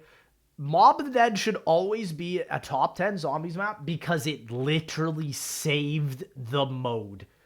I don't think you could ever say that about any other zombies experience. Mob of the Dead saved Call of Duty Zombies. Without this map, bro, nobody would have wanted to continue playing BO2 after Transit and Die Rise. You can't even lie. And pushed it in a direction that, yes, was divisive even at the time, but it felt like a proper evolution. It wasn't changing things that didn't need to be changed. It wasn't betraying the legacy of the mode. It was adding on to it. While that journey with this map style was bumpy as it would go forward, it was a much-needed second wind for zombies that carried it forward for years afterwards. While this map isn't as replayable for... Like, that's the thing. Without Mob the Dead, you don't have Shadows. You don't have DE. You don't have GK. You don't have all of the GOATs after. You don't have Origins without Mob, bro. Mob has to always be in the top 10. For me, as it used Factual. to be, it's paced extremely well. The perk placements, especially Jug, are perfect. I think that's why in my personal opinion, I do rate Mob over Origins. Because, like, without Mob, there is no Origins. The setup remains engaging and interesting throughout, and the set piece of flying the plane and crashing into the Golden Gate Bridge is one of the most memorable sequences in all of Zombies. It's a map that you can't go wrong with. It holds up extremely well, and for its significance, it had to be up here on the list. It's a very respectable 9 out of 10. Yeah. Mob is classic. This map, man... This is crazy. Dude, same thing with CJ's list, putting Zetsubo so high. Listen, I'm a Zetsubo defender. I've learned to love Zetsubo over the years. I did not like this map when it first came out. But number 5 is wild, bro. Wild. Listen, I think it's a good map. I don't know if I'd put it top 10. Managed to set itself apart by not rehashing Mob of the Dead and Origins again, and what a surprise, it's a really great and ambitious map. Now granted, this is a very quest-heavy map, to the point where even if you simply wanted to get the skull and upgrade the wonder weapon to high round, by that point you might as well do the whole Easter egg, because you'd be like 75% of the way through it. That's why, even though I love this map, it's not one you can play every day, or after a long game of it, you can just jump right back in and want to play it again. I agree. I think this map started the BO4 complexity. Like, with all the vast amount of parts you have to pick up, and then all the, like, this map really started it. All the vast amount of side Easter eggs that almost even feel mandatory because they're just so good, you know? It's a special occasion kind of a map, and that's why I couldn't put it any higher. But when that occasion does come around, it's a really great experience, and everything flows really well together. It's not perfect, all 4 players having to do their trials is annoying, and some of the trials themselves are RNG dependent or kind of suck to do in general. That's a pretty small issue for me though, and if your teammates are decent, it really doesn't matter. People complain about Thrashers, but honestly, if they're spawning in constantly for you, that's kind of your fault. Nah, you can't say that, bro. High rounds of this map are literally the worst part because of Thrashers. Thrashers are, in my opinion, to this day, some of the worst bosses of all time. Like, people complain about BO6 bosses, but bro, Thrashers were where it was like, this thing is impossible to kill. If you don't have the Skull of Unsopway and a Thrasher comes past like round 100, end your game. End your game. He's not dying.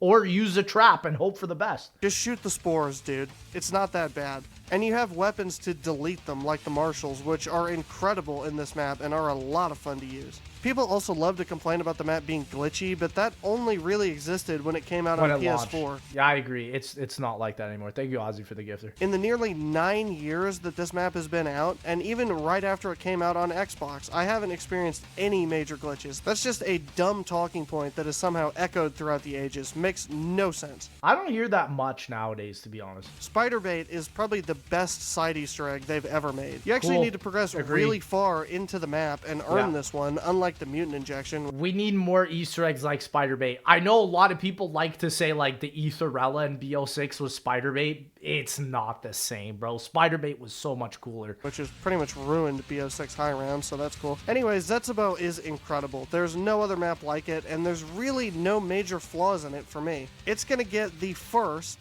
10 out of 10. Sheesh. Everything it sets out to do from a design standpoint, it succeeds in. That's wild. 10 out of 10. Gorod Krovi was... That's my boy. That's my boy right there. Finally, a pick that I can agree. Listen, I see some people in the freaking community that rate GK low, and I'm like, bro, were you there? Were you there, bro, when this map came out? Bro, name me one other Zombies map where people were reacting to the PPSH coming back like it was crazy. Bro, the PPSH isn't even a wonder weapon, my guy. GK is still to this day my #1 Zombies map. Nothing beats the hype of GK. The ending of the cutscene teasing revelations. This was the peak of the Zombies community, bro. I don't even care. Some people like to say Rev. GK is the peak. To me, it's number one, man. It don't get better than this. Was a pretty big departure from how Black Ops 3 had been up to that GK point. was a lot of the goated. zombies was only good in World at War and BO1 types. Dislike bombed the trailer to this map before it came out because of the fantasy elements. Those pretty much just being the dragons, the quest-heavy nature of BO3, and I guess Nikolai's mech suit too. In fact, you can still see those dislikes on the GK trailer to this day. That hate ended up being pretty ironic because GK... It was so dumb. Such a dumb thing to hate about a zombies map. Where were these people complaining about the Apothkins in Shadows of Evil? Where were these people complaining about, like, the swamp monsters in Zetsubo? It's such a dumb thing to complain about. GK is the most BO1-esque map in the game and is totally different from Zetsubo. That map also fed into people feeling like zombies in BO3 was overcomplicated. Of course, just like we saw with Infinite Warfare, most of the people who spammed those dislikes never ended up playing the map.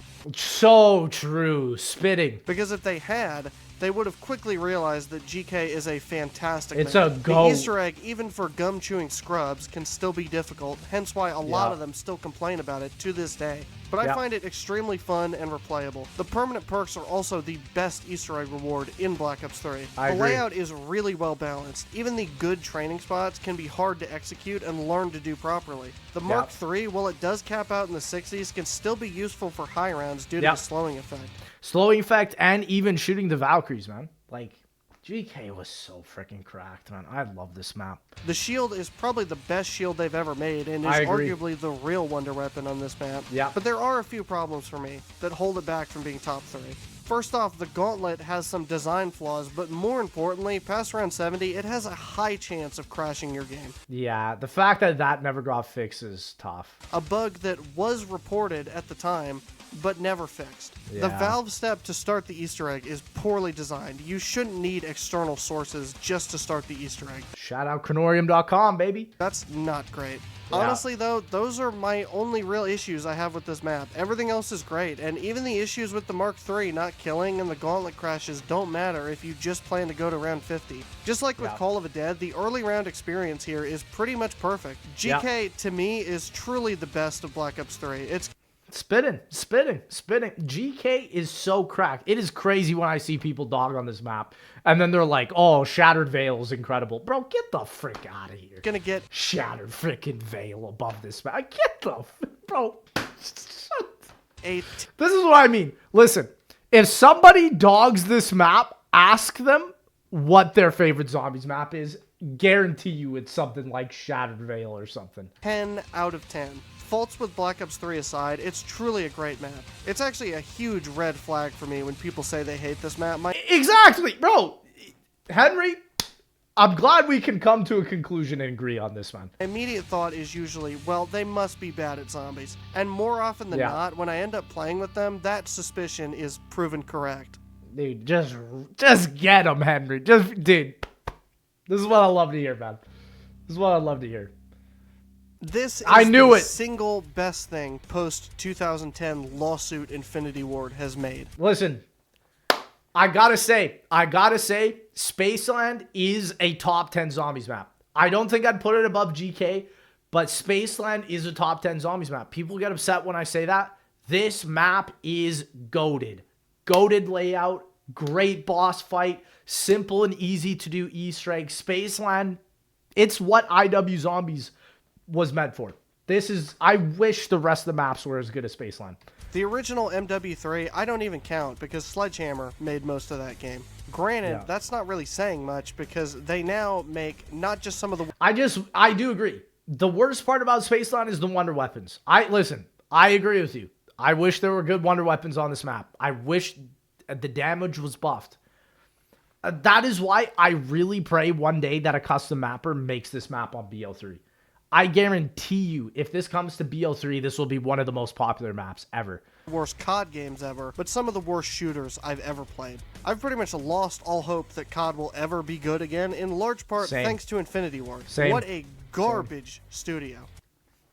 This man is hitting slam dunks right now. I agree. Infinity Ward and Sledgehammer, to me, ruined Call of Duty, especially for zombies. Like, I'm gonna just say it. At least now. But even in the Water Park Zombies is kind of like it. Very true, very true. Infinite Warfare era, this was a different time for Infinity Ward. A lot of the Neversoft developers were still there. Listen, the reason this map is good is because of Lee Ross.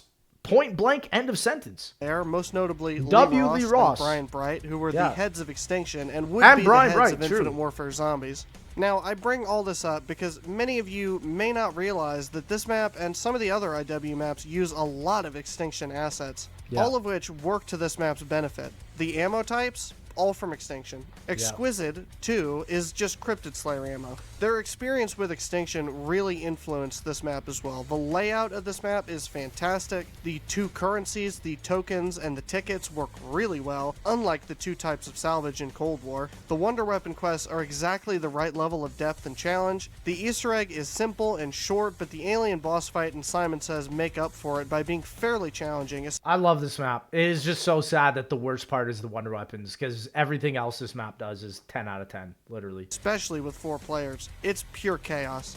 The Easter egg being short and simple also works to the map's benefit, because it isn't as frustrating to die to the boss. The bonus epilogue ending you can get by playing as Willard was really well handled as well. It was a good ending to a game which at this point will never get a sequel, unfortunately. It is also fitting that Infinite Warfare Zombies started on Spaceland and ended on Spaceland. This map is a blast to play and learn. Completing the sticker pack is pretty enjoyable, and thankfully Ghosts and Skulls on this map isn't pure cancer to do, and it coincides with the main Easter egg pretty nicely. The one flaw with this map though, and I can see why they did it, but locking Double Pack-a-Punch behind the main Easter egg was a bummer. It was I agree, but then you also have Director's Cut. I mean, Director's Cut makes this map incredible. Personally, if you don't remember a lot of stuff and coming back to it, like, I love Director's Cut, and that's the other thing. IW released the best super Easter egg next to BO2 in all of Zombies, hands down. I mean, it's just tough, man. So yeah, as for appreciate you coming out, man. Mitigated by Director's Cut, but when I go back to IW now, I really don't like playing with Director's Cut anymore, but it's a pill I'll swallow if I have to Double Pack-a-Punch. Spaceland and the Final Reich proved that other developers can make zombies better than Treyarch can in most cases, if given the resource. Moment of silence for the Zombies game that was supposed to be led by Lee Ross and Blundell that never came out. Just a moment of silence. We could be living in that timeline. We could have had that game. Oh, just, it hurts. It hurts. Why didn't it happen? Because Activision hates us. Resources and green light to do it. This map. That was a thing. Yeah, it was a leak that was supposed to happen. It would have changed the Zombies community so drastically if that happened. Alone is worth the price of admission for it would have Infinite been Warfare. peak. Although the campaign in IW is pretty good too. Spaceland pretty easily gets a 10 out of 10 for me. This is a map that no matter who you are, you can get a lot out of it. What's number 2? BO3 Moon is excellent. Listen, I like BO3 Moon, but I'm not putting it top 3. There's no way. Not even top 2, bro. Fixes pretty much every issue the BO1 version had. Guns, unlike BO1, do damage past round 25. The Moon Man doesn't glitch out when you throw a Gersh. In fact, the Moon Man isn't even an issue because 4 of the 5 AATs one-shot him when they activate. Zero gravity is toned down. No longer will you go into a sprint and randomly be flung into a horde. This map got... I kind of like that, though, from BO1. The Moon movement in BO1 is so much more satisfying to watch on a speedrun than BO3. What I can describe as a visual overhaul. It's now extremely colorful and vibrant. In my opinion, if you do a side-by-side, this is the best looking map in Chronicles. I agree. Hands down. I agree. Another thing I love is that through the map itself, it also fixes the issues BO3 has. If I get the hacker, I don't have to worry about some glue-eating invalid on my team giving me a perk I don't want. Listen, I do agree with this, but here's something crazy that I will say. I actually prefer Leviathan from BO3 over Moon from BO3. I don't know if you guys agree with that or disagree with that. Like, Leviathan fixes the problems from BO3 Moon of, like, you can hold a PES and you can hold the hacker. Leviathan BO3 is such a goated map. To me, it's like probably top 10 best Zombies experiences ever. I love Leviathan so much. The RK5 Super Easter Egg reward is phenomenal on this map because of No Man's Land. You can easily get 5k points, whatever perk there is in spawn and pack. Of course, you could also be lame and do all of that with pay-to-win microtransactions, but that aside, it really makes a lackluster reward great. Those are just a couple examples. So, look, I'm not going to sit here and pretend it's perfect. The QEDs were neutered in this version. Very true. Half of the effects from it were removed, and the They're Easter not egg good. is still pretty RNG heavy. But honestly, those are the only issues I have. It's a blast to play, and all of But regardless, when are you running QEDs ever? the other pros from BO1 Moon are still here. Other than the egg. I'm always down to play this map. It's one of the best maps in BO3, and it's just a touched-up remaster with some quality of life improvements. I know that's going to trigger some people. I hope it does. I love BO3 Moon. We'll never not love BO3 Moon. I'm going to give it a 10 out of 10. Let's also get this out of the way right here. What's his #1 map? What have we not covered? I'm trying to think. Chronicles was a great DLC. I can't believe I even need to say that in 2020. Yeah, no, for real. The fact that people diss Chronicles in 2025, shameful. Shameful, bro. How, like, people are saying they don't even want a Chronicles 2? Bro, like, this is how I know these are modern zombie glazers, man. 25. But unfortunately, it's become a pretty common talking point to say that all the BO3 remasters were worse than the originals. I agree. And it has I agree. absolutely That's no basis shameful. in reality. Shang and Shameful. Origins are worse, absolutely. But even those vary in quality. Shang, absolutely awful. I mean, just leave it at that. But Origins did have some nice additions, even though they made some pretty terrible decisions. And there are bugs and oversights that were unique to BO3. But everything else in that DLC, as I've tried to advocate for in this list, were good to great for the most part. Moon made it to #2 because it was already a good map, and it's so much better to play in BO3. And if you watch that Genuine question, chat. Now that I've watched this video, I've realized, is modern zombie fans the problem? I think I've just come to the conclusion that I think modern zombie fans have brought this game mode towards destruction. I'm just like, it's just slowly loading in right now. Like, they are the problem. It's really the brain rot. Jeez. It took a 2-hour video for me to realize this, man. That's crazy. 3-hour behemoth of a video, you'll know that I have no bias when it comes to BO3. It is far from a perfect game, but Moon was elevated to a great map.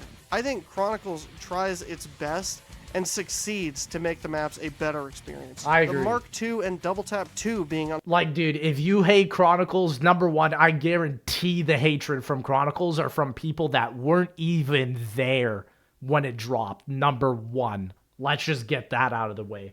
You know, all like, those maps frick. alone is a massive standout. On top of those, there are some classic weapons in the box. The PPSH being on Verrucht and Shino Numa like it was in the originals was a great touch. Some of the classic wall weapons being there is great too. The Chronicles hate is just weird. I'll never understand it. It could Modern zombie fans, hands down, has to be. just be cope for Modern Zombies fans. I really don't know. I had to slip. We're this little spitting, rant in there Henry. at the We're end because spitting. It's just so weird. Yes. Chronicles is a phenomenal I DLC. agree.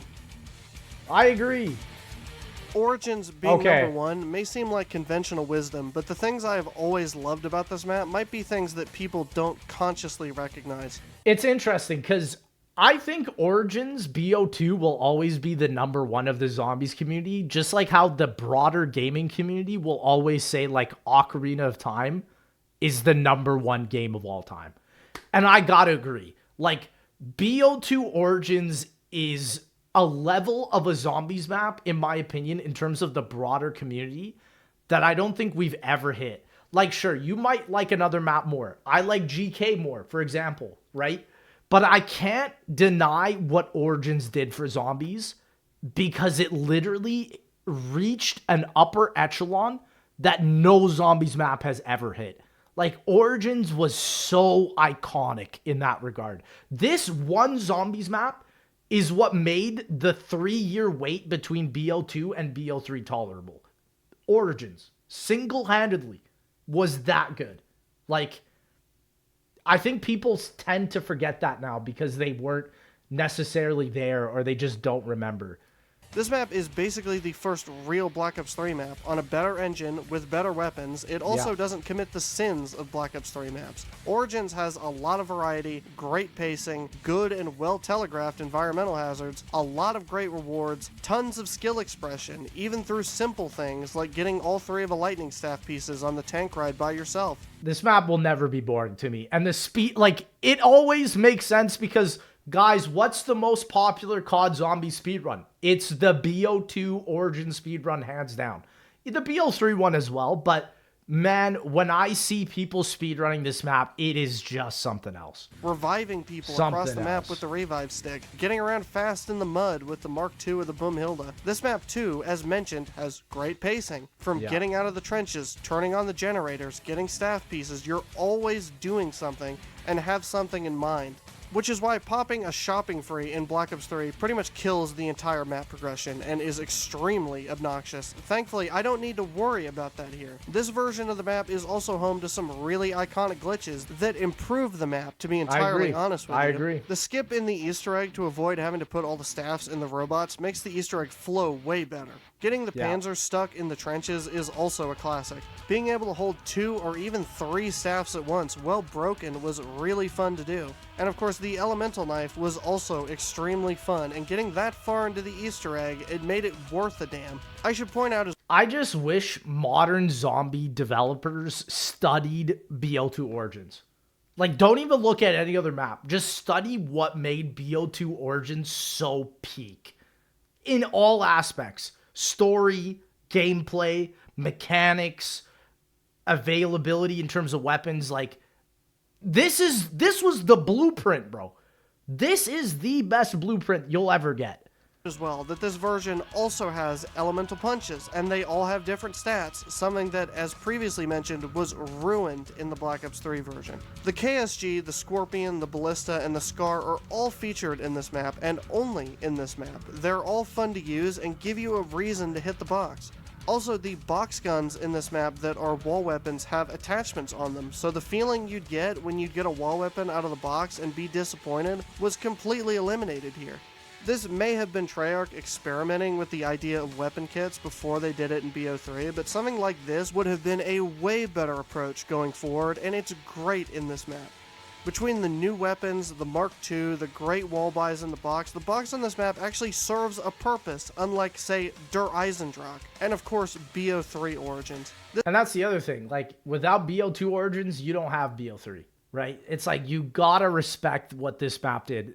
This map and Mob of the Dead did something that no zombie maps, I don't think, will ever do again. That's why these two will always be at the top for me, always. They did something that no other map can. This map is perfect to me. It has everything I want in a zombies map. 10 out of 10. I have to reiterate, too, if I haven't already, that we will never, and I mean never, get another zombies map like this again. I agree. The people making zombies now do not want this. And by proxy, if you love maps like Origins, they do not want you. It's tough to hear that, but Henry is absolutely spitting. Lads, what would you guys rate this tier list out of 10? CJ is asking us to watch the last 10 minutes. I do want to hear it out because I think he's going to give a really good modern zombies rant that I think many people need to hear. I think there were a lot of egregious picks in this list. I'm not going to give it a super high rating. Honestly, I think even a lot of them were bad because they were like contradictory. But so many good points were said, though, throughout the making of this list, especially about modern zombies, right? So I think I got to agree with chat here and say I'm going to give this like a 4 out of 10. But the ranting on modern zombies, 20 out of 10, my guy. 20 out of 10. The community needs to hear this. Priorities for COD as a franchise now are so far from what I grew up playing that I firmly believe there will never be another golden era. I agree. I have to say, and this is also why I think it is time to leave zombies. There is no reason for me to waste my time and life, energy, and soul when we're never getting the same golden era that we had back. It's just something we have to face. Not even close. Yeah. This level of detail we see in BO2, BO3, BO4, we will never see again. I agree. The guys who make the blockouts of the maps now don't even talk to the team at Treyarch who's making the rest of the content. Is it any wonder why environments suck now and they're all bland and have no color, central theme, or soul in them whatsoever? He's spitting. I'm genuinely thinking of taking clips of this video and just uploading it directly to my Twitter. I said at the end of the Black Ops 3 video that lads, this is why no one is excited for BO7. I have never seen such little hype for a Call of Duty game like BO7. It is so bad. The BO7 hype is non-existent. Black Ops 6 was their last chance. Well, they had the field goal all lined up for them to score, and instead what happened is they went for it, missed the ball entirely, and kicked themselves in the head. So the game true. is barely better than Cold War, and even does things worse, like the garbage armor plating system shamelessly brought in from Warzone with no thought put into it whatsoever. I agree. So for me, I really don't care about this franchise anymore. Campaigns are awful, pandering, nostalgic tripe that don't hold a candle to those in the original Modern Warfare trilogy or Treyarch's original trilogy with World at War, Black Ops 1, and Black Ops 2. Just so much truth. It's just truth bomb after truth bomb after truth bomb. This is hitting. I needed someone to hear this because honestly, man, I spent a lot of time on Twitter and one in the chat, I'm going to say it. One in the chat, if you agree with this, Twitter's becoming the new Zombies Reddit. It's getting bad on Twitter, bro. The same nonsense I'm hearing over and over about how Zombies is getting better with BO6, it's not true. It's just lies. I just feel like I'm in an echo chamber of lies, man. I hate it. It's just so awful to listen and to be in that. That's why, bro, like, I'm posting way less on Twitter now. I just hate what has become of the Zombies community on Twitter. It's toxic positivity. That's literally what it is. Multiplayer is a hamster wheel with horrible maps and mechanics, rigged matchmaking, and tries to imitate a formula that was great over a decade ago and is now completely played out. Zombies is now a pale extension of Warzone. Zombies turned into my worst nightmare. It turned into my worst nightmare that I made a thread about last year. I said, I do not want this mode to turn into a Warzone camo grinder. If it turns into a Warzone camo grinder, it's done. We've lost it. And that is exactly what Modern Zombies is now. That is exactly what Modern Zombies is. You load it up, you play the maps, you get your dark matter, and that's it. That's the game. Solely designed as a camo grinding simulator Yes. to get those Warzone bros to buy Yes. the game for $70 or get a Game Pass subscription. It has literally been diluted into the worst aspect of what Zombies was. Like, comparing a camo grinder to Origins, it's night and day difference. But it's like, unless you're an actual Zombies fan, you wouldn't see the difference. You know what I mean? It's a dumpster fire, and it will continue to be as long as people keep falling for it and buying this perpetual train wreck of a franchise year after year. Yeah. I haven't spent money on Game Pass in over 4 years. I get it for free, and I did not buy BO6. I would encourage all of you to do the same going forward. This isn't a call to arms in some grandiose boycott. I'm just telling you to stop buying, playing, and fueling through bundle purchases. Stop expecting an Origins. Stop expecting a Shadows of Evil. If you're going in to buy another The Tomb experience, that's on you. But, like, honestly, this is also why I believe BO7 is going to be my last game. Because it's the last thing in between me and GTA 6.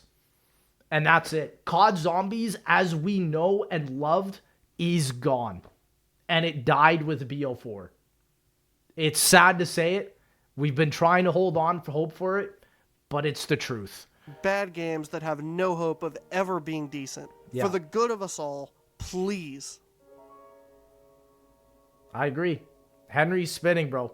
I'm glad someone can actually say it. I already know the first comments are going to be L-take, never let bro rank again, rage bait, or whatever other term. Chad, I saw that. You can't lie, bro. Or sequence of words are in the idiot flavor of the month lexicon. You guys all think the same. You all talk the same. I did a really unfortunate disservice to myself responding to the comments on the BO3 video. I saw all of this nonsense firsthand.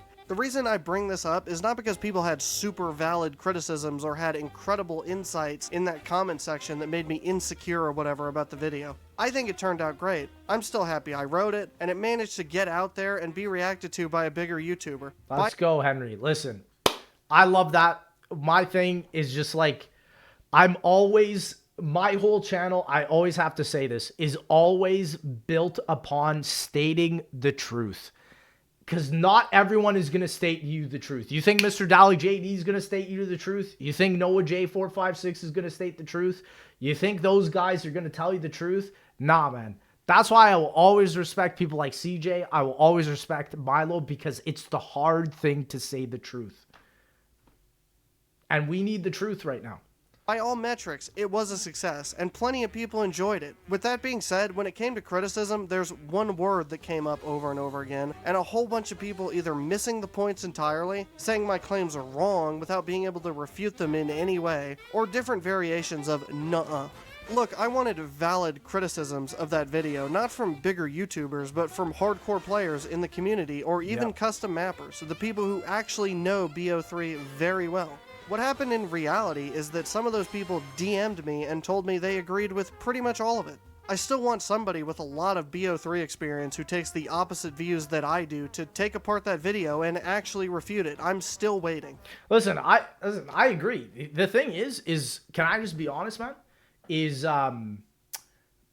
I genuinely think, like, for the people that want to see maps like Origins and Shadows and all that again, and this is why I always try to redirect my support to custom mappers, that is your best place to go.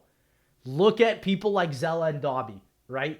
They made Die Rise Remaster. It is such an incredible experience of a map. Even though it's one of the worst maps, they literally took it and made it incredible. They're recreating Transit now. Like, I will always try and point towards custom zombie map creators, because they cook. They always know what BO3 players want, because they are BO3 players themselves. And it's sad that that's what the community has been reduced to, but it is what it is, man. Treyarch is never going to do what they used to do. And it's because, I'm going to say it factually, my guys, Treyarch is not the Treyarch that we knew and love. Every single person that made those OG maps, they don't work at Treyarch anymore. They've moved on, right? So I just got to be the one to say it, because I feel like so many people are trying to grab you and nostalgia bait you 24/7, even myself included, because I like to hold out hope. But it's like, BO6 to me was the nail in the coffin. It's like, after BO6 and after what we've seen with all this AI and all this nonsense, it's over. It's never coming back, man. Warzone actually killed zombies, like, fully. In fact, there already was a response video. Many of you probably haven't seen it. There were a couple guys who got together to react to our video, to respond to it. Small channel. These guys sat there for 3 hours, and I didn't hear a single good point in response. That's crazy. At least during the parts they didn't skip over for no reason. They even skipped the gobblegum and microtransaction section, which is pretty much the heart of that video if you ask me. Lex also skipped that part. Let's go, baby. Let's go. Unfortunately, it's essentially what the other sections of the video... I mean, listen, man. It's tough, because with gobblegums, right, that was the one microtransaction system that I even fueled, right? And I loved them in BO3 because they were such an innovative thing at the time. Even though, like, me and Noah J spent enough money to probably buy, like, a freaking car from all the microtransactions. It's just the impact of what we were able to do with that, I think, is what makes it so incredible. It's just now, though, but it's, like, especially with gobblegums and BO6, man, like, bro, BO6 gobblegums are so lifeless compared to BO3. It is just not the same. And so that's why, like, especially now with, like, the war zonification of everything, it'll never be the same. It'll never be the same. I would never do the same thing that I did back then, you know? Were all written around, but alas. I am still proud of the rest of that video, to be clear. Getting back to their video, though, there was this really annoying kid in there who was shouting at the top of his lungs the entire time. He got so loud and angry that the other guys just gave up. After the first 20 minutes or so, it's just this kid yelling, and nothing he said was accurate or in good faith, or had any basis in reality. That sounds like Twitter, man. Just a small little nugget for you that I remember. He said the wolf bow was the best for killing panzers, when I factually stated that it was the worst. That's the caliber of refutation we're talking here. They can't... I mean, granted, though, the DE bows went through a lot of different changes throughout, like, the beginning of the game towards the end. And that's the thing. A lot of people still remember BO3 from, like, the launch of every map, right? That's why people still say Zetsbow's glitchy.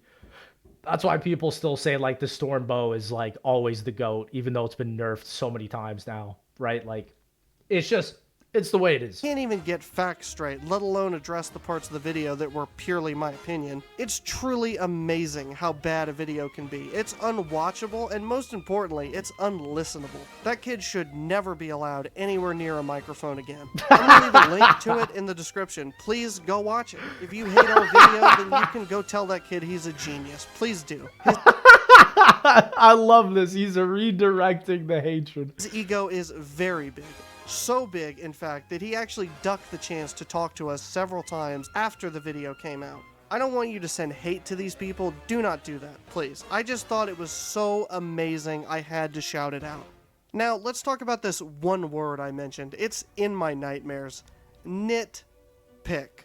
Look, man, if we're talking about literally everything a map has to offer, main Easter egg, aesthetics, map content, map layout, game design elements, quest design, and just going into general detail, if those things are nitpicks for you guys, then I honestly can't help you. If you ask me, I think people clutch their pearls and spam that term over and over.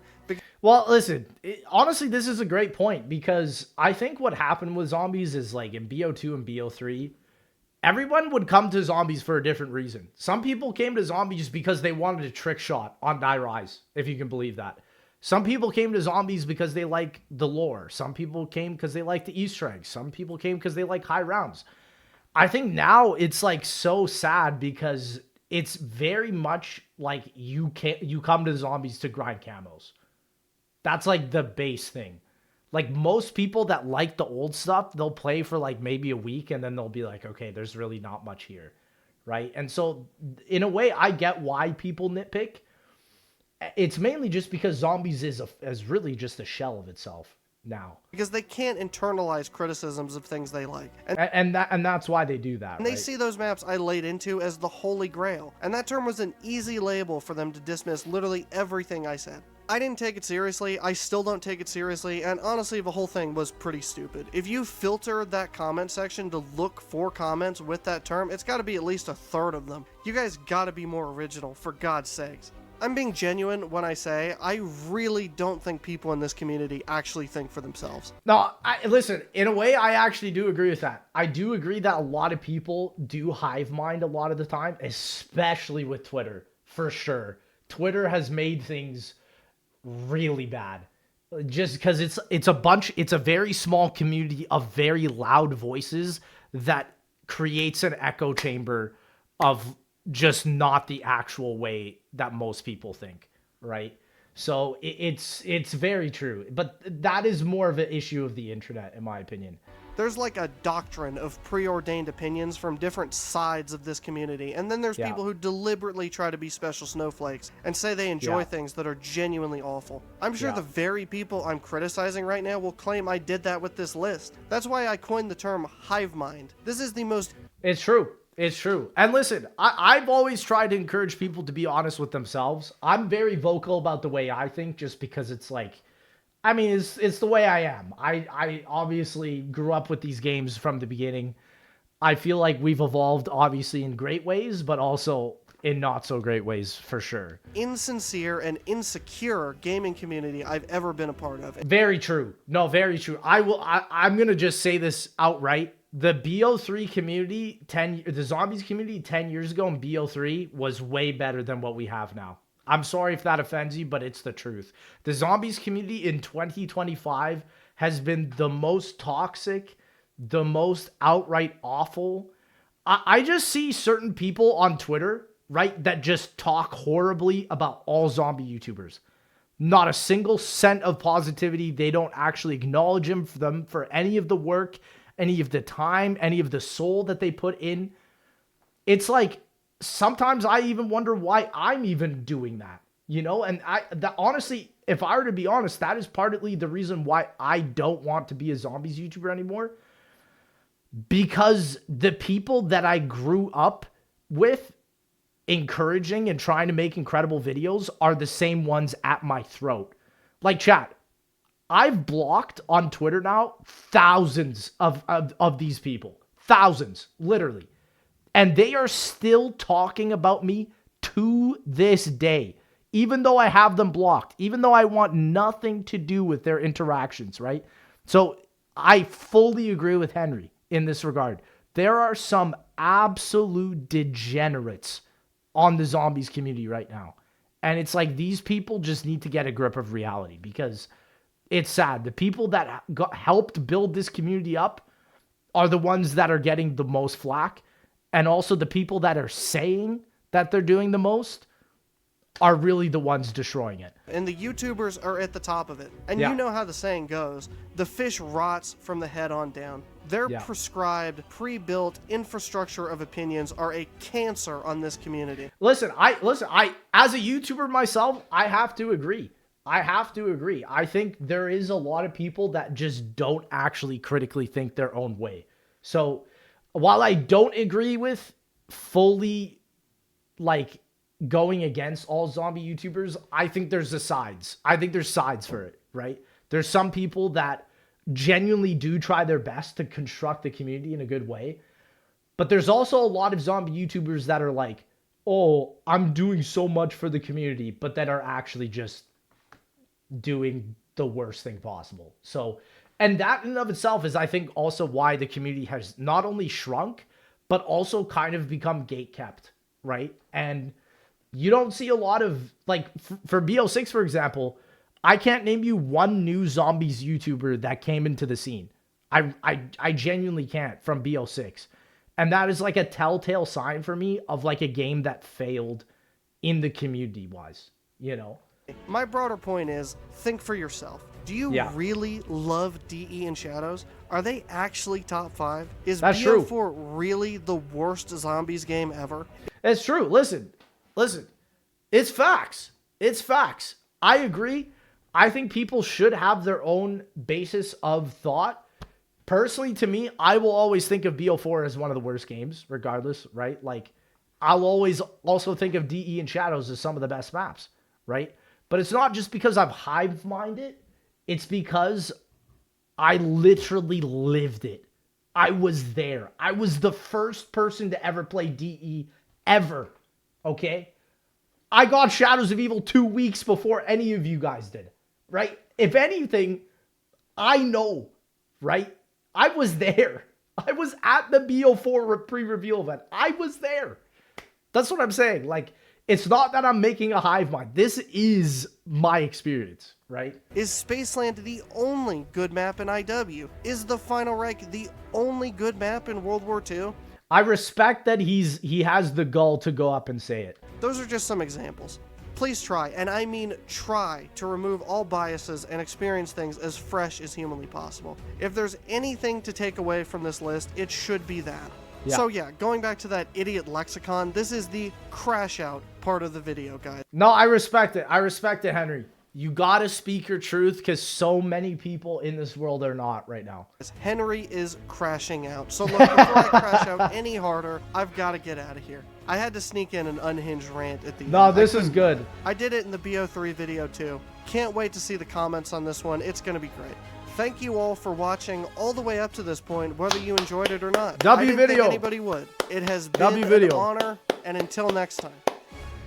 Even though I personally don't agree with all of the picks, I do have to say that the one thing I agree with is the rant. Because this community desperately needs that right now. Desperately. Is he gone? Is it over? Okay. Hope you guys enjoyed Henry's list. I certainly enjoyed editing it. Did you know that we have a Discord server, though? That's right. WCJ, great video. Honestly, the community needs that now more than ever. That might have been one of the most important ranking lists I've ever seen.